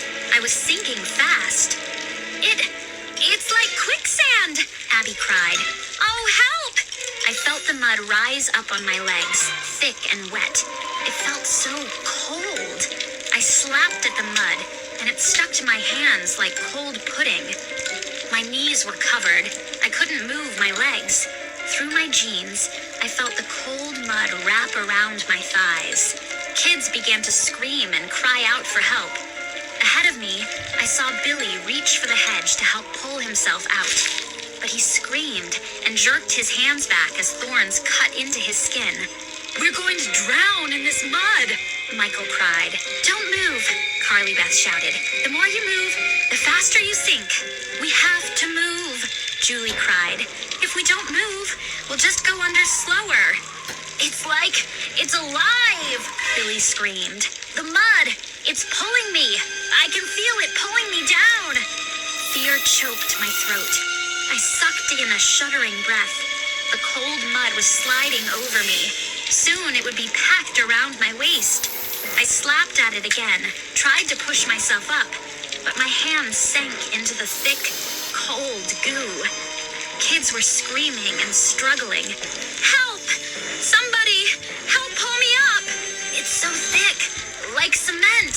"Grab onto me. Maybe if we both pull." I forced myself to breathe. I hugged myself, trying to stop my body from shivering, trying to hug away my fear. "Luke!" I called to my brother. I reached out for him, but he was too far away. The mud had reached his waist. He held his hands high above his head. He was twisting and squirming, trying to force his way up from the muck. And then, bump. My shoes bumped into something hard. I froze and held my breath. What just happened? A hush fell over us. I glanced around. Everyone had stopped squirming and struggling. "Hey, I stopped sinking," I shouted. I leaned forward, then back. I raised my right foot a little, then set it back down. I hit bottom," I cried. "Me too," Matt exclaimed. "It's hard underneath. We're not going to sink over our heads." We all began to rock back and forth, leaning one way, then the other. It created holes in the mud, large enough for us to pull ourselves up. Michael struggled out first. Then he went around tugging other kids free. We hurried from the muddy square, following the hedge walls around a sharp curve. "I'm covered in mud," Julie wailed. "I'll never get these jeans clean. I'll just have to throw them away. And look at my sneakers." "My jeans are getting stiff," Sabrina said. "The mud is caked on, and it stinks." "Who cares about a little mud?" Matt said. "If it gets us out of Panic Park. Watch out for other traps," Robbie said. "This maze is probably packed with nasty surprises." We turned another corner, then stopped. The overhead trees gave way, and a bright gray light poured down on us. I blinked, trying to adjust to the startling light, and stared at a line of 6 giant eggs. 6 eggs standing on end, almost as big as cars. I heard a cracking sound. I held my breath and listened hard. Another long crack.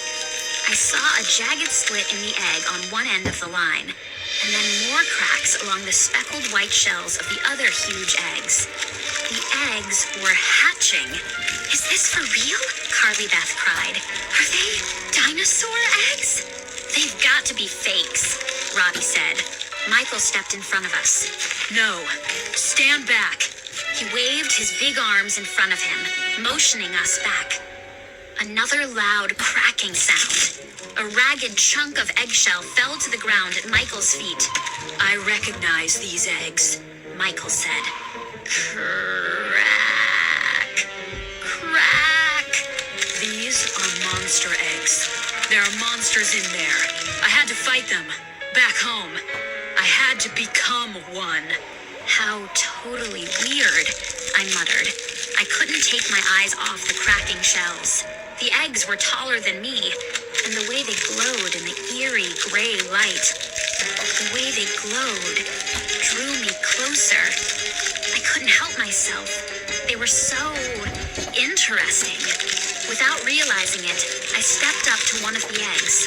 A loud crack made me gasp, and a goo-covered green hand shot out and twisted its claws around my throat. Chapter 19. I opened my mouth in a shrill scream. The tough claws tightened around my neck and cut off the scream. The egg cracked open. Jagged shards of shell dropped to the ground. Yellowish goo poured out from the bottom. A green, lizard-like creature staggered out. Its black tongue lashed at the layer of mucus on its warty face. I ducked and twisted my body, trying to free myself from its grip. Newly hatched, its claws were slimy and wet. I slid free and dove toward the other kids. They were screaming and gaping in horror as the other giant eggs cracked open. 5 more skinny green monsters came pouring out with the disgusting yolky liquid. They tore at the thick mucus that covered their faces and bodies. They rolled their bulging black eyes and snapped their jaws. One of them blew a big bubble of mucus that popped and sprayed over me. Oh, gross! I let out a moan and staggered back. The monsters took their first steps, lurching forward. Broken eggshells crunched under their large lizard feet. They worked their front legs, stretching and reaching, testing them. Their dark eyes locked on us. They began to circle us. They raised pointed claws, still wet and sticky.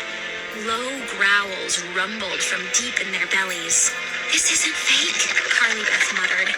They're real. Like I said, I know them, Michael said. I had to fight monsters just like these back home. He picked up a big chunk of eggshell and heaved it at one of the ugly creatures. It hit the monster's chest and bounced off. The monster opened its jaws in an angry roar and snapped at Michael. Michael dropped to his knees beside me. Are you okay? I cried. I reached down to help him back up. Michael pushed my hands away. No, he said. I know what I have to do. The monsters circled us faster, swiping their claws in the air. Michael, get up, I cried. They're going to attack. I have to deal with it, he said. Watch out, guys. One more monster on the way. He crawled over broken pieces of shell to the bottom piece of an egg, dripping with yellow yolk. Michael, no! Carly Beth cried. What are you doing? Abby screamed. Michael lowered his face into the yolk and began to drink. Chapter 20. The monsters stopped circling. They grew silent as they watched. Michael buried his face in the jagged shell bottom. He slurped the thick yellow goo noisily. My stomach heaved. What was he doing? How could he drink that disgusting, sticky yolk? We all watched in horror as Michael finally raised his head. He turned to us. The thick yolk covered his cheeks and ran down his chin. He swallowed. Once, twice. Slowly, he climbed to his feet. Michael? Carly Beth called. He stared past her at the monsters. For a few seconds, nothing happened. No one moved. Then I saw Michael begin to change. His eyes bulged, his face lengthened, his nose stretched over his mouth, and formed an animal snout. 2 rows of jagged teeth slid out from black lips. Michael's skin darkened to an olive green color. His body grew, the arms lengthened, his chest spread wider, until his t-shirt ripped open. Claws curled out from his long fingers. He tossed back his monstrous head and let out a deafening roar. It took only seconds for him to become one of them. And then he roared forward, dove at the startled creatures, swiping his claws wildly ahead of him. I grabbed Luke and we staggered back. The other kids stumbled out of the way. I wanted to run. I wanted to hide. I didn't want to watch the horrifying fight, but I couldn't take my eyes off Michael as he attacked the 6 newborn creatures. He dug his fangs into a throat, swiped his sharp claws down the monster's chest. The monster bleated like a lamb as rivers of black blood leaked down its front. With a long groan, the monster fell, defeated. Michael roared on to the next, bellowing like a movie dinosaur. He raked his claws over its face, then dug his jagged teeth into its throat. He swiped at the startled monsters, ripping their still sticky skin apart, headbutting, punching, kicking, tearing their bodies with his powerful fangs. Frozen in fear, I held on to Luke, and we watched the deadly battle. In less than a minute, all 6 monsters lay sprawled on the ground, not moving, their eyes staring up, blank and lifeless. Michael raised his face to the sky and roared, a victory roar. He pounded his bulging green chest with both fists. He roared and stomped his huge feet, stomped and danced and roared some more. He's out of control, I thought. He's really a monster. Then, with an animal grunt, he spun away from the dead monsters. He stepped over one. It made a wet swish as his foot sank into its belly. Michael stepped off it and stomped toward me, smashing his jaws together. Out of control. Out of control. He locked his eyes on me and growled angrily. He raised his claws to attack and leaped at me. Chapter 21. No! I uttered a terrified shriek and dodged to my right. I lurched so hard I fell and landed on my side. I heard the other kids screaming. Gasping in horror, I spun around. It took me a few seconds to realize that Michael wasn't attacking me. He leaped past me to the broken egg, dropped to his knees, lowered his head, and once again began noisily lapping up the yolk. It sounded like a dog at its water dish. He groaned as he sucked down the thick, sticky goo. When he finally raised his head, he was Michael again. Blinking, he rubbed goo from his eyes. He climbed to his feet and wiped his chin with his torn t-shirt. He let out a long sigh. "Sorry about that," he said. He grabbed my arms and helped pull me to my feet. His hands were sticky from the egg yolk. "That happened to you before?" I asked. He nodded. "I'm still part monster. Can't seem to get rid of it." Matt pointed to the dead monsters at our feet. "Maybe being part monster is a good thing," he said. Our shoes crunched over the broken pieces of eggshell as we started to walk. Matt and Michael led the way, following the tall hedge walls. The charcoal-colored sky above our heads provided the only light. A flock of shadowy birds, cawing loudly, soared over our heads. "Probably more crows," Luke muttered. He turned to me, and even in the dim light, I could see the fear on my little brother's face. "Lizzie, how do we know we're going the right way? How do we know this maze leads out of Panic Park?" The same questions were frightening me. I didn't know how to answer him. The ground grew hard. A cold wind blew over us. We came to another split in the hedges. 2 paths, each leading in a different direction. I could see only darkness down both paths. Which one? Matt asked, scratching his head. Maybe we should split up, Boone said. Some of us go this way, some go the other. No way, Jackson said. Did you forget what Byron told us? He said to stick together, no matter what. Jackson is right, Carly Beth said. We all want to get out of this place together. Let's try the path on the left. If it doesn't lead anywhere, we can turn around and come back. Then take the path to the right. The cawing birds flew overhead again, this time in the other direction.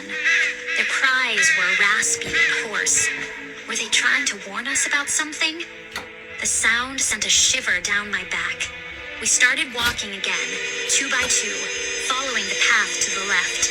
My side ached from where I'd fallen on it. The mud caked on my jeans smelled like sour milk. Luke and I walked near the front of the line, behind Matt and Michael. Michael kept muttering about the monsters. How did they get to Panic Park? He wondered. I defeated them all back home. So how could they follow me here? Matt opened his mouth to answer, but he didn't get a word out. A girl screamed behind us. I turned and saw that it was Carly Beth. She pointed straight ahead and screamed again. No! No! I don't believe it! I squinted hard into the dim light, and the masks slowly came into focus. A line of ugly masks, monstrous-looking human faces floating in the air. At first, I thought they were dangling from a rope or wire. But as we took a few steps closer, I saw that they were floating free, rising and falling like saggy helium balloons. Oh no! Carly Beth wailed. Don't you see? These things, these horrible things are all following us. First Horrorland, now here. We stopped a few feet from the masks and gazed up at them.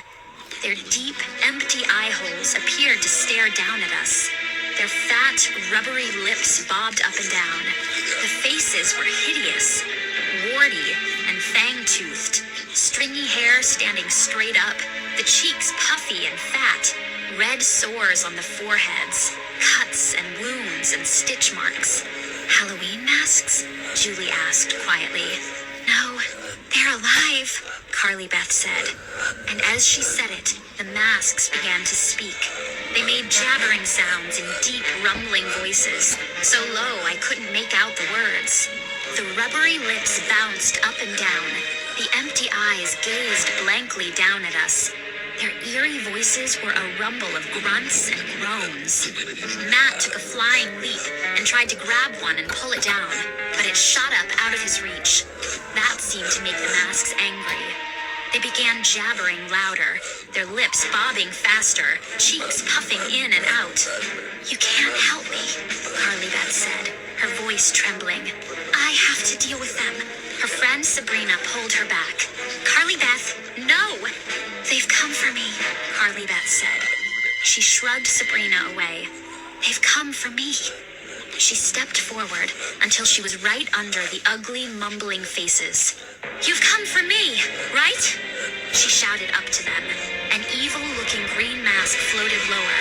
Its mouth hung open, revealing 2 rows of vicious, curled fangs. The cheeks and forehead were cracked and rutted. Its eye holes were ringed with dark red blood. The haunted mask, you've come for me, Carly Beth repeated, saying it almost like a chant. You've come for me. Carly Beth, don't! Sabrina screamed. Too late. You've come for me.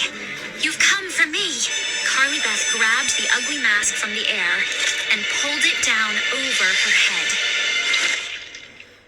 Chapter 22.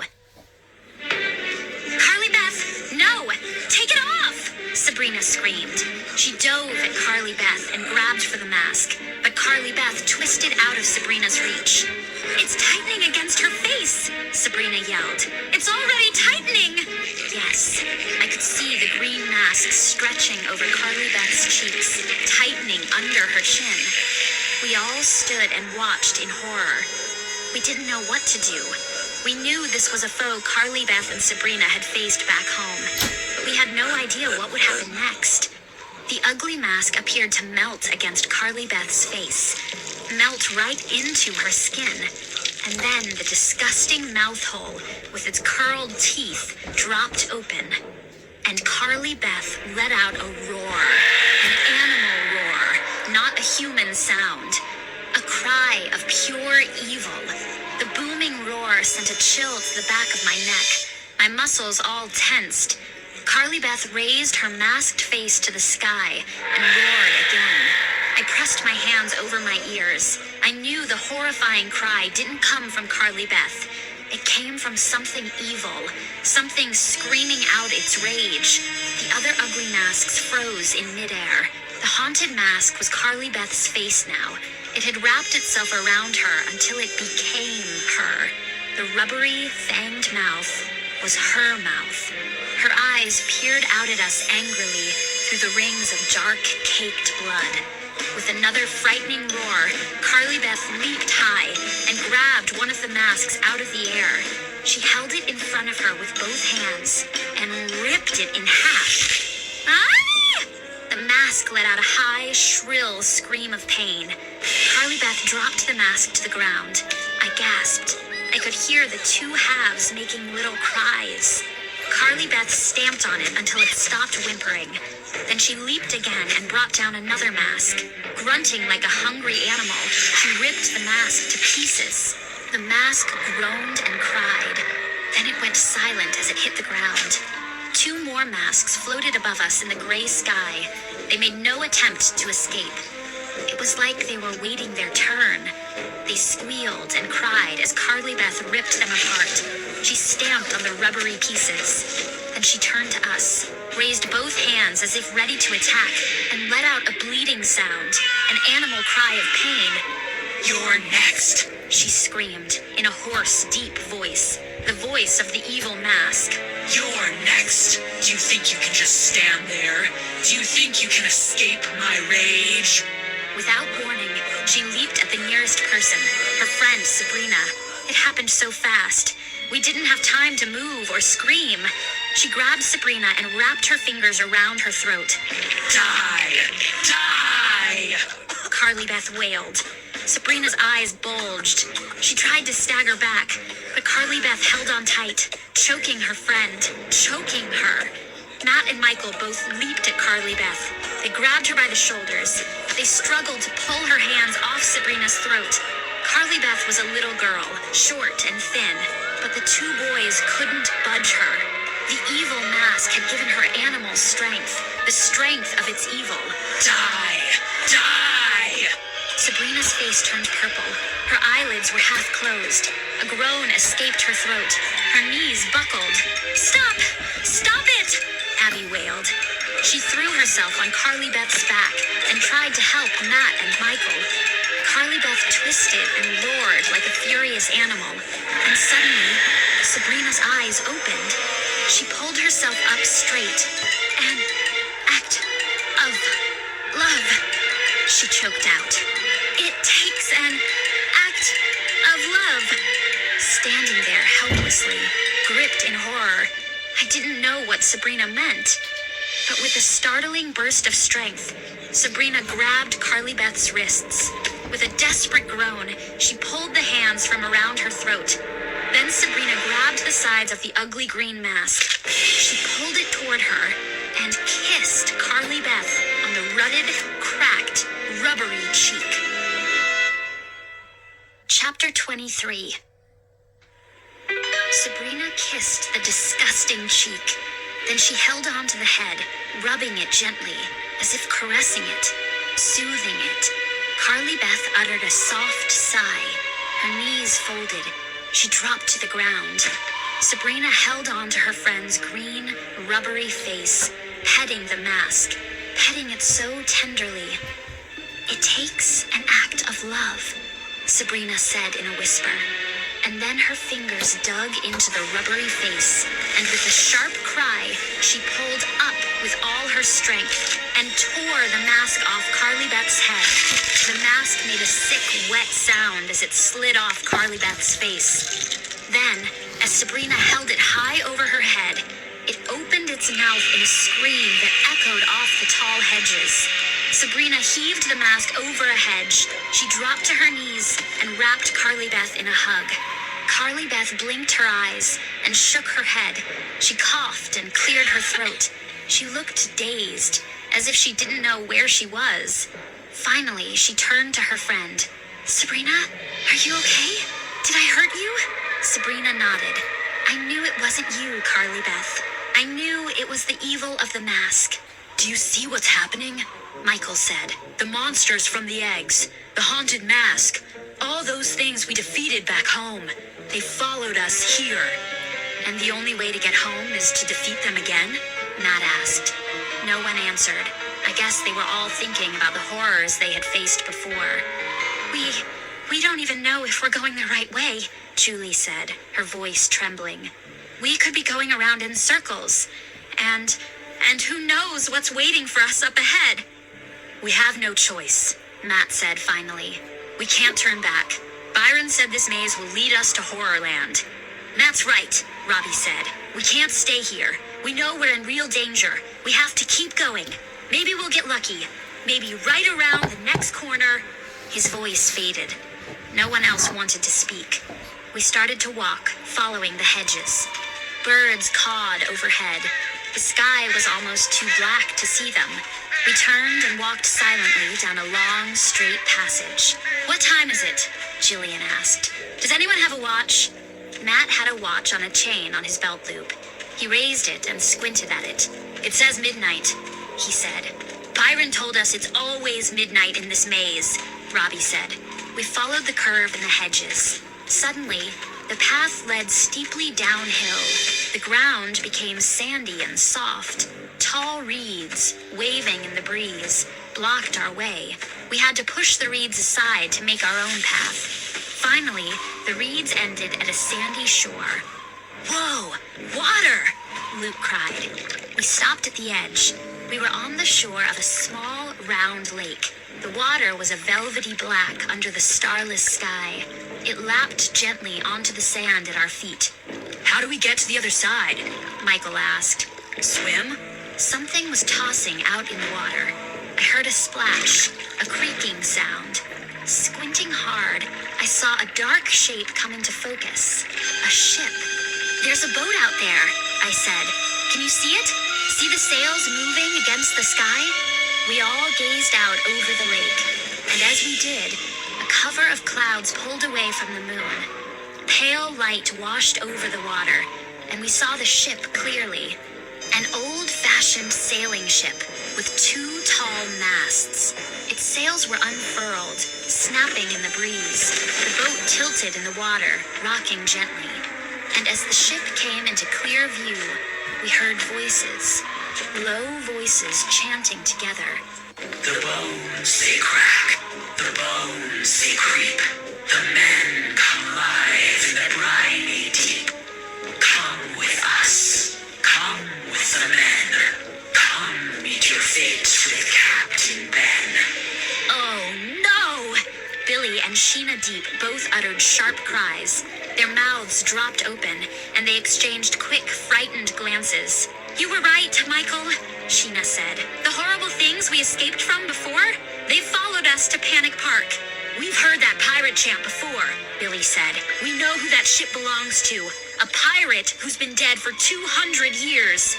He calls himself Long Ben One-Leg," Sheena said. Well, let's put it this way. He doesn't like Billy and me. "This is bad news. We have to go back," Billy said. "We don't want to mess with Captain Ben and his dead pirates."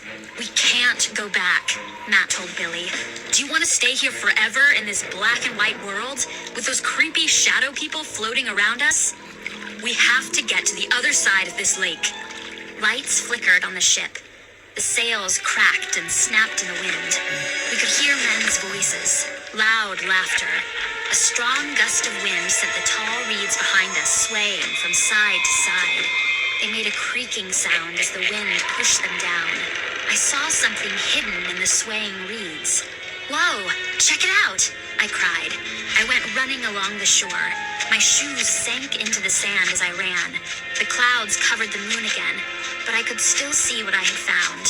2 longboats, half buried in the sand, hidden deep in the reeds. The other kids hurried over to me. "Look, we can fit 8 in a boat. They're perfect," I said. "No way," Billy cried. What do you plan to do? Row out to the pirate ship? Ask Captain Ben if it's okay to go to the other side? The poor guy was shaking. He couldn't hide how frightened he was. His sister, Sheena, tossed back her dark hair and stared unhappily at the boats. I don't think so, she said, shaking her head. We can row around the lake, I said. We can stay far away from that pirate ship. Look how dark it is. Lizzie is right, Carly Beth said. We'll sneak around the pirate ship. We'll stay as close to the shore as we can.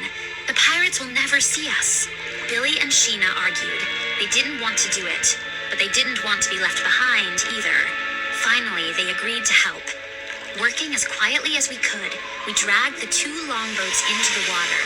They slid easily from the sandy shore and splashed almost silently into the lake. Then we piled in, 8 to a boat.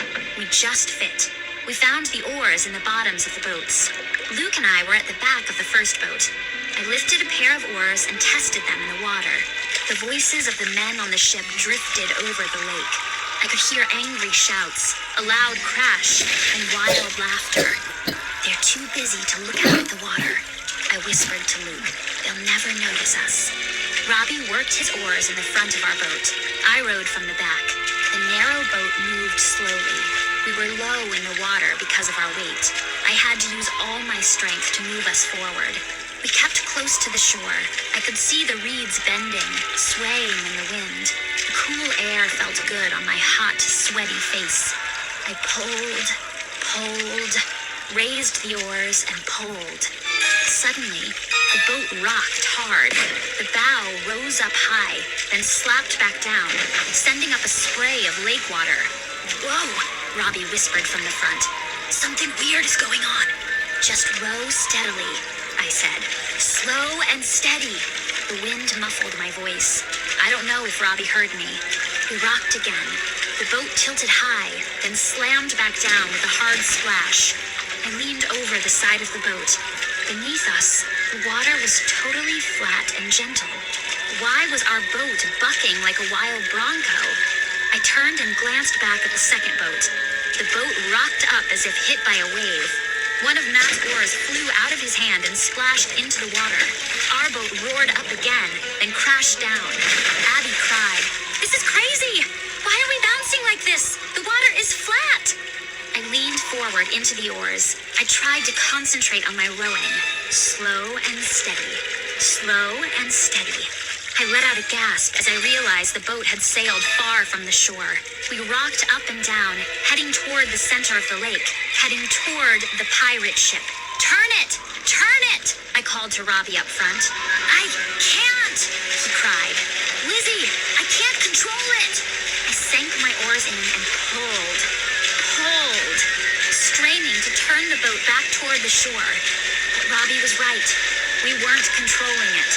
It was like the boat had a mind of its own. Was it on some kind of track? Was it programmed to sail back to the pirate ship? Well, that's where we were all heading, both boats. We rocked wildly up and down and sailed steadily in a straight line to the ship. As we moved under the tall ship's cold shadow, I saw the pirates on the deck. There were at least a dozen of them. Most were skeletons wearing dark jackets and ruffled shirts. Their clothes were stained and torn. The rotting shirts barely covered their bones. Scraggly knots of long hair fell over their empty eye sockets. Clams and seashells clung to their scalps. They leaned over the rail, watching, white bones glowing in the pale moonlight, ready to greet us. Chapter 24. The bones they crack, the bones they creep, the men come alive in the briny deep. The pirates chanted as they pulled us one by one from the longboats onto their deck, chanted in a frightening, slow rhythm. Their voices were hoarse and dull, the voices of dead men, and I knew as long as I lived, I'd never forget the terrifying sound. Come with us, come with the men, come meet your fate with Captain Ben. The deck rocked gently in the water. We huddled together, staring at the grinning pirates. Their bones clattered as they moved. Two of them had purple worms crawling in and out of their nostril holes. One of them still had some flesh on his face, sagging skin covered in green mold. Matt stepped forward. "What do you want?" he demanded. "We're not bothering you. Let us off this ship." The dead pirates uttered low grunts, but didn't reply. They formed a line to hold us in place. One of them scratched his scraggly hair, and it came off in his hand. Another pirate started to make choking sounds. I gasped as he coughed up a big, half-eaten snail and spit it onto the deck. "Are you going to let us go?" Matt repeated. Silence. The boat creaked beneath us. I could hear the water lapping at the sides, and the hard thumping of my heartbeat. The chanting voices still rang in my ears, and the dead stare from those deep, empty eye sockets was too horrifying to believe. I shut my eyes, but the pirates wouldn't go away. "Can you take us to the other side?" Billy asked in a tiny, frightened voice. "We just want to get to the other side of the lake. Can you take us there?" The pirates tilted their skulls back and laughed. Dry, choking laughter that sounded more like vomiting than laughing. They stopped laughing suddenly. I heard scraping footsteps on the deck behind them. The pirates stumbled and staggered out of the way. They backed to the deck rail, their bones cracking and creaking. A smiling pirate stepped forward, leaning on a crutch. He had a whole face, but his skin was wrinkled and flaky. As he came closer, I saw that his eyes were watery like poached eggs and sunken deep in his head. He wore a long black coat with gold buttons down the front. His sailor pants were nearly in shreds. His wooden leg tapped the deck as he limped toward us.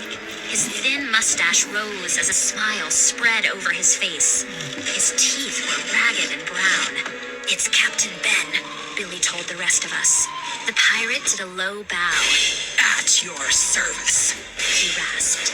His voice sounded as if it came from underwater. His sunken eyes slid over us and stopped at Billy and Sheena. Well, well, mates. Here ye be again. He boomed. "Let us go," Sheena cried. "We're not here to bother you." Captain Ben snickered. Here ye be again. He repeated. His mustache rose up and down like a wriggling worm above his mouth. "What do you want?" Billy demanded. The pirate took a step closer. The menace promised us revenge. He rasped. "Who?" Billy and Sheena cried in unison. "Who is the menace?" Billy asked. Captain Ben snickered again. Ha ha ha! Too bad you won't live long enough to find out. Arr! Chapter 25. Leaning on his crutch, Captain Ben walked to the side of the deck. His men scrambled to get out of his way. His wrinkled skin glowed in the moonlight. He grinned wider and pointed down to a narrow, flat board that stuck out over the edge of the ship. The plank. He said. What would a pirate ship be without a blessed plank? Aye, mates? One of the pirates began to cough again. He choked up a decayed frog, pulled it out of his open mouth, and tossed it over the rail. I heard the soft splash down below. You're all going to walk the plank at midnight. Captain Ben rasped. His mustache slid up at both ends. And guess what, mates? It's midnight. It's always midnight in the midnight maze. The pirates seemed to think that was very funny. They all snickered and coughed and shook their skinless skulls. The water be deep here, friends. Captain Ben said, leaning on the rail. Deep and cold. Too cold to survive for long. A chill ran down my back. My legs were trembling. Was he serious? Did he really plan to make us all step off the deck and drop into the water? I knew the answer. Of course he was serious. He was evil, and he was out for revenge. The word revenge repeated in my mind, and in my fright, I began to put some pieces together. Captain Ben was here for revenge against Billy and Sheena. What about the haunted mask? The monsters from the eggs? Were they also here for revenge? If they were, who brought them here? Who brought them all here together at the same time? The same person who invited these very special guests to Horrorland? I didn't have any more time to think about it. Two skeletal pirates grabbed Sheena by the arms. They dragged her across the deck to the plank. Sheena screamed and tried to break free of the bony hands. But the dead pirates were too strong. They lifted her onto the narrow plank. Captain Ben raised his wet, eggy eyes to her. The water be deep here, miss. He said again. If ye be a good swimmer, you might be able to swim halfway to land before the hungry crocs get you. Again, the dead pirates laughed and slapped each other as if the captain had made a hilarious joke. And then the laughter stopped. Two pirates gave Sheena a shove. She stumbled out onto the plank. Please, no, she begged. Please, let my sister go, Billy screamed. He rushed at Captain Ben, but two pirates quickly blocked his path. I saw Sheena's knees wobble. She tumbled off the plank and dropped straight down. She screamed all the way down. The splash sent a spray of water over the deck. I turned and leaned over the rail. I gazed down at the water. Too dark to see Sheena. Sheena! Sheena! Her brother Billy screamed down to her. Silence. No reply. Captain Ben tossed his head back and cackled. Revenge be sweet, mates. He boomed. Who be next? How about the young brother here? A pirate grabbed Billy. No way! Billy cried. He made a wild grab and ripped away the pirate's shirt. Pieces of skin clung to the pirate's ribs. Billy lowered his head and plowed into the dead man's chest. But the pirate didn't crumble or fall. Instead, he wrapped his bony arms around Billy and held him still. No! No! No! Billy screamed and struggled as the pirates pushed him onto the plank. Another shove, and his hands shot up above his head. His eyes widened in fright, and he went sailing off the end of the board. Another loud splash sent a spray of water over all of us.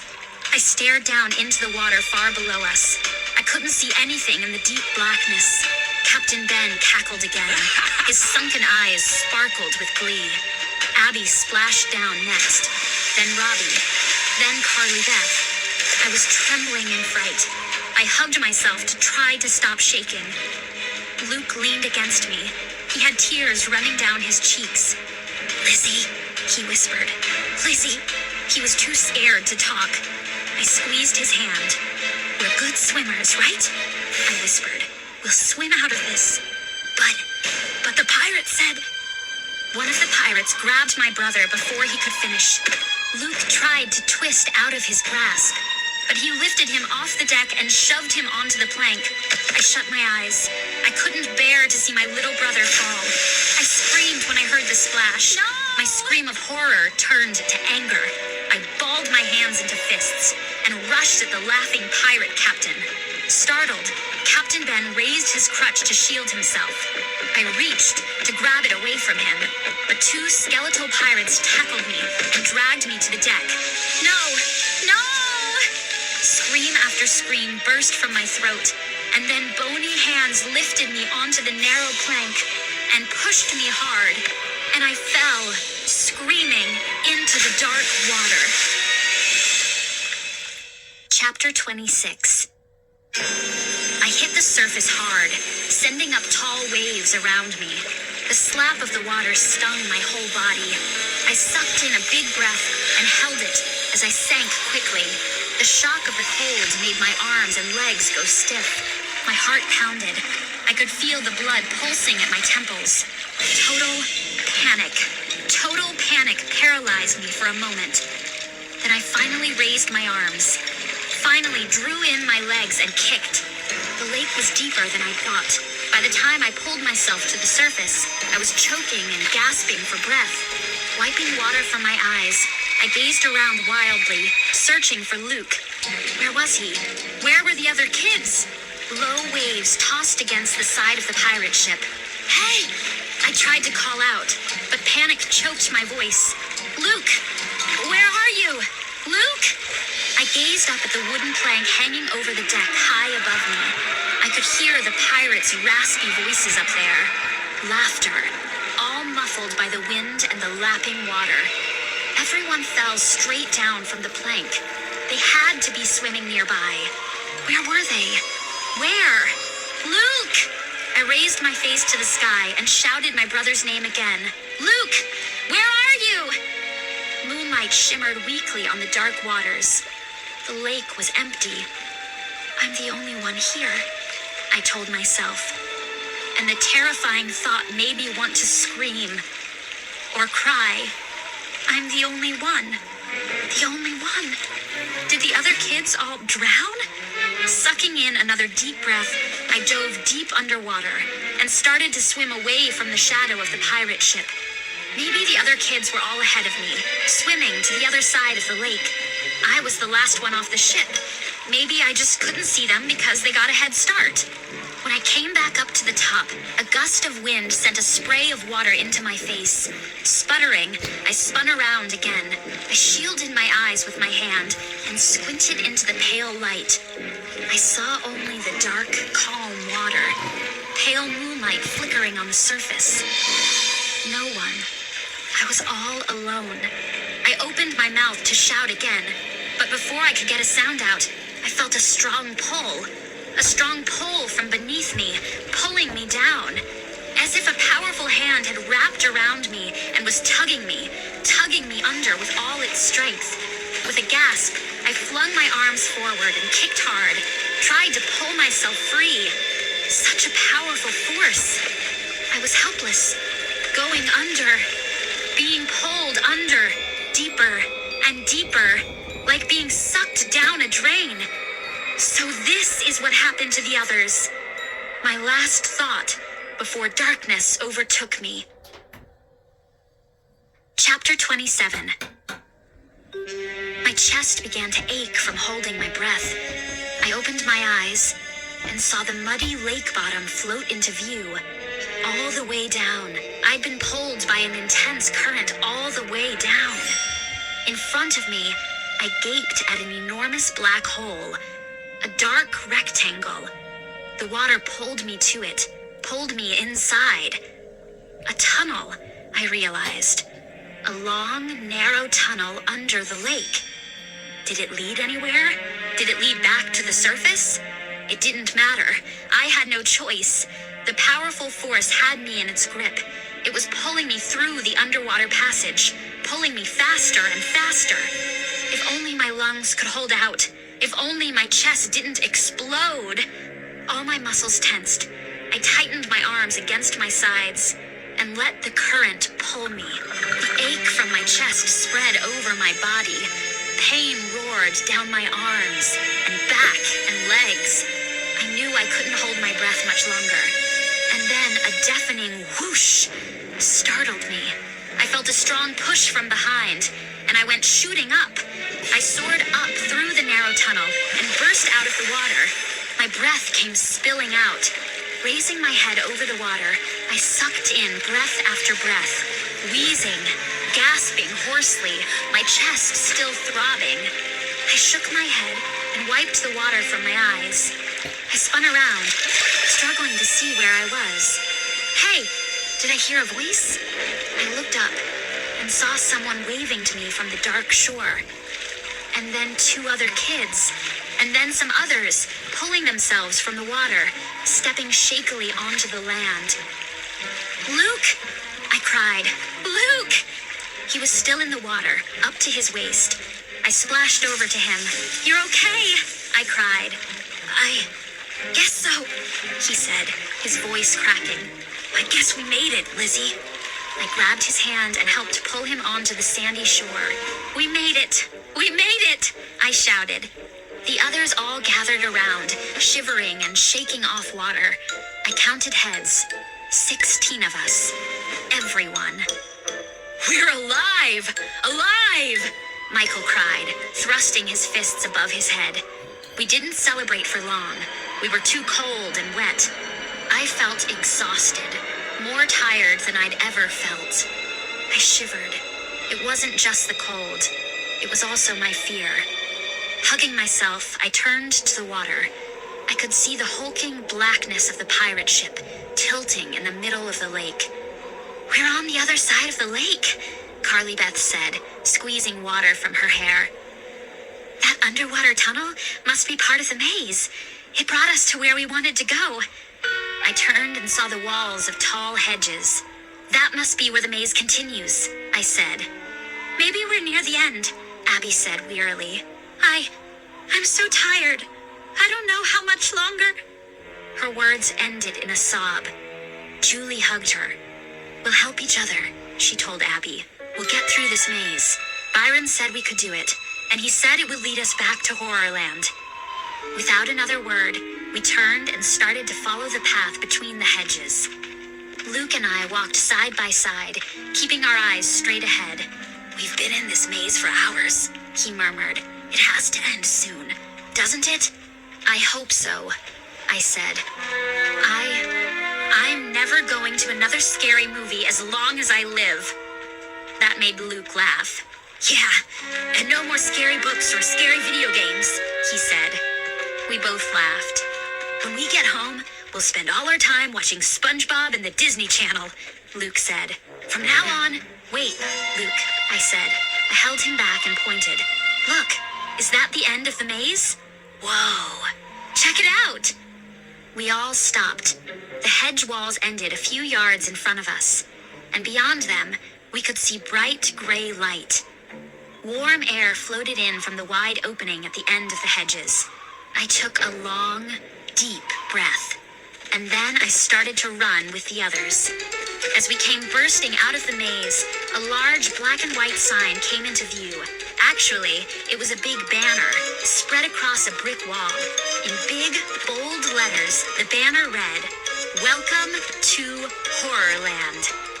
We all cheered and screamed. We jumped up and down and slapped high fives and pumped our fists in the air in triumph. I hugged Luke. We cheered and laughed. Over Luke's shoulder, I saw 5 or 6 big horrors thundering toward us. "Yes, yes," I screamed happily. "We made it. We're back." Chapter 28. The green and purple horrors roared up to us, their big feet slapping the pavement. Their furry chests were bare under the dark overalls they wore. Curled horns poked up from their heads and caught the glare of the bright light. We stopped cheering. The horrors didn't look like a welcoming committee. Their eyes were narrowed coldly on us. Their faces were set in scowls and ugly frowns. As they came near, they formed a line. They spread their big arms, as if ready to grab us or keep us from escaping. "Hey, we came back!" Matt shouted. "We're back in Horrorland!" Carly Beth exclaimed. The horrors didn't answer. They scowled at us in silence. Suddenly, I knew that something was very wrong. The horrors were in color, all purple and green, but as I glanced around, I saw that the rest of the park was in black and white, all shades of black and gray. I pointed to the wall. "The banner," I said to the horrors. "We're back in Horrorland, right? It says we're back in Horrorland." Some of the horrors laughed. "That's his idea of a joke," one of them muttered. "He has a twisted sense of humor," another horror said. He sneered. "You'll find out soon enough." I gasped. "You mean we're still in Panic Park?" "Who are you talking about?" Carly Beth demanded. "Who has a twisted sense of humor?" "Yeah, who put up that banner?" Matt asked. The horrors didn't answer. They stood in their tight line, staring at us coldly. "What do you want?" Matt asked. "Tell us. Why are you guarding us? What are you going to do to us?" They didn't move or speak. I felt a wave of panic roll down my body. I shuddered. After a long silence, Matt turned to Jillian. "They won't talk, but you can read their minds, right?" Jillian faced one of the horrors, a tall creature with yellow fur on top of his green head. "Go ahead," Matt urged. "Quick, read his mind. What do they plan to do?" Jillian squinted up at the horror and concentrated hard. He stared back at her without moving. A few seconds passed. Then Jillian stepped back. I can't, she stammered. They're horrors. They're not human. I can't read their thoughts. I let out a sharp cry. I grabbed Jillian by the shoulders. Jillian, how could you do that to all of us? I screamed. She snatched my wrists and shoved my hands away. What are you talking about? She cried. You lied, I shouted. You are a liar. She blinked at me. Lizzie, you're crazy. You're totally crazy. No, I insisted. You told us you could read Byron's mind. Remember? When he showed up here and took us to the Midnight Maze. We asked you to read his thoughts. We asked if he was telling the truth. So, Jillian sneered at me. You said you read Byron's mind. You told us Byron was telling the truth, I said. You said we could trust Byron. But Byron is a horror. And now you say you can't read horrors' minds. Well, Jillian's cheeks turned red. She took a step back. You're a total liar, I repeated. I moved toward her angrily. You lied about me, and you lied about Byron. Why? Jackson stepped between us.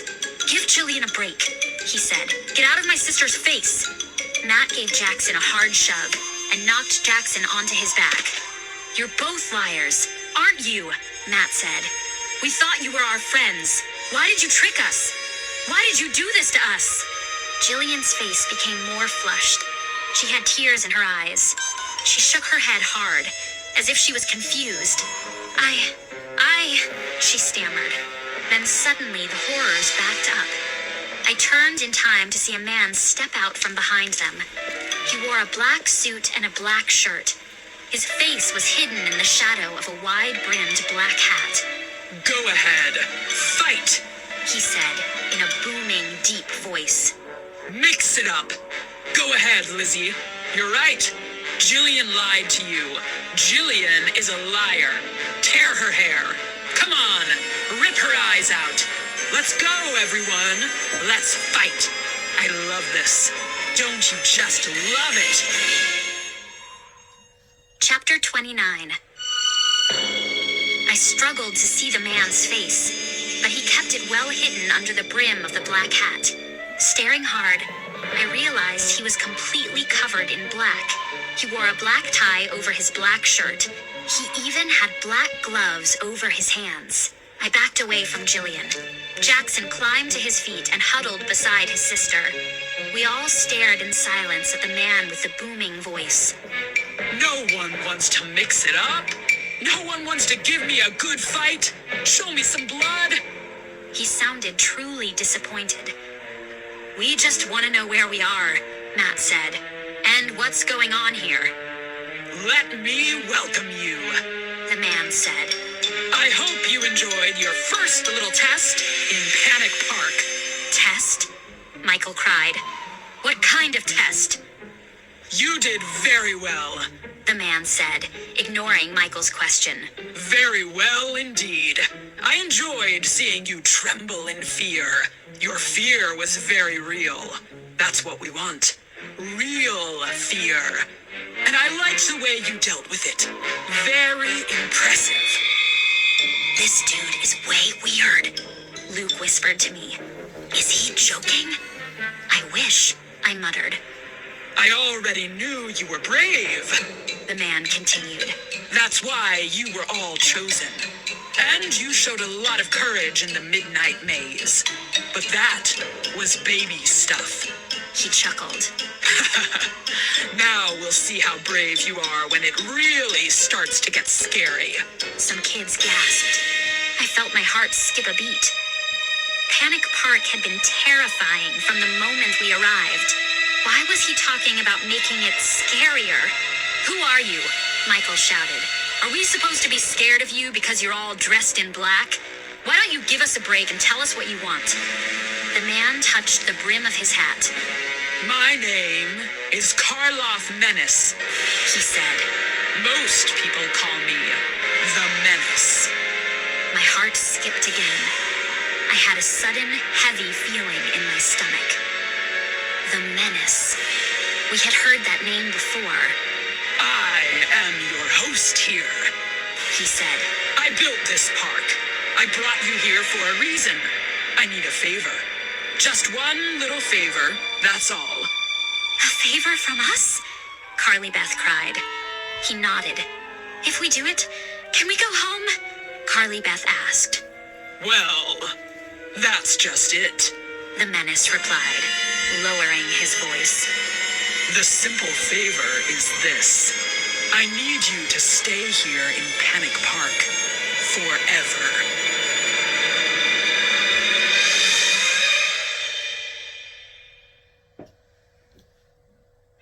This is Susie Jackson. We hope you have enjoyed this production of Goosebumps Horrorland 11.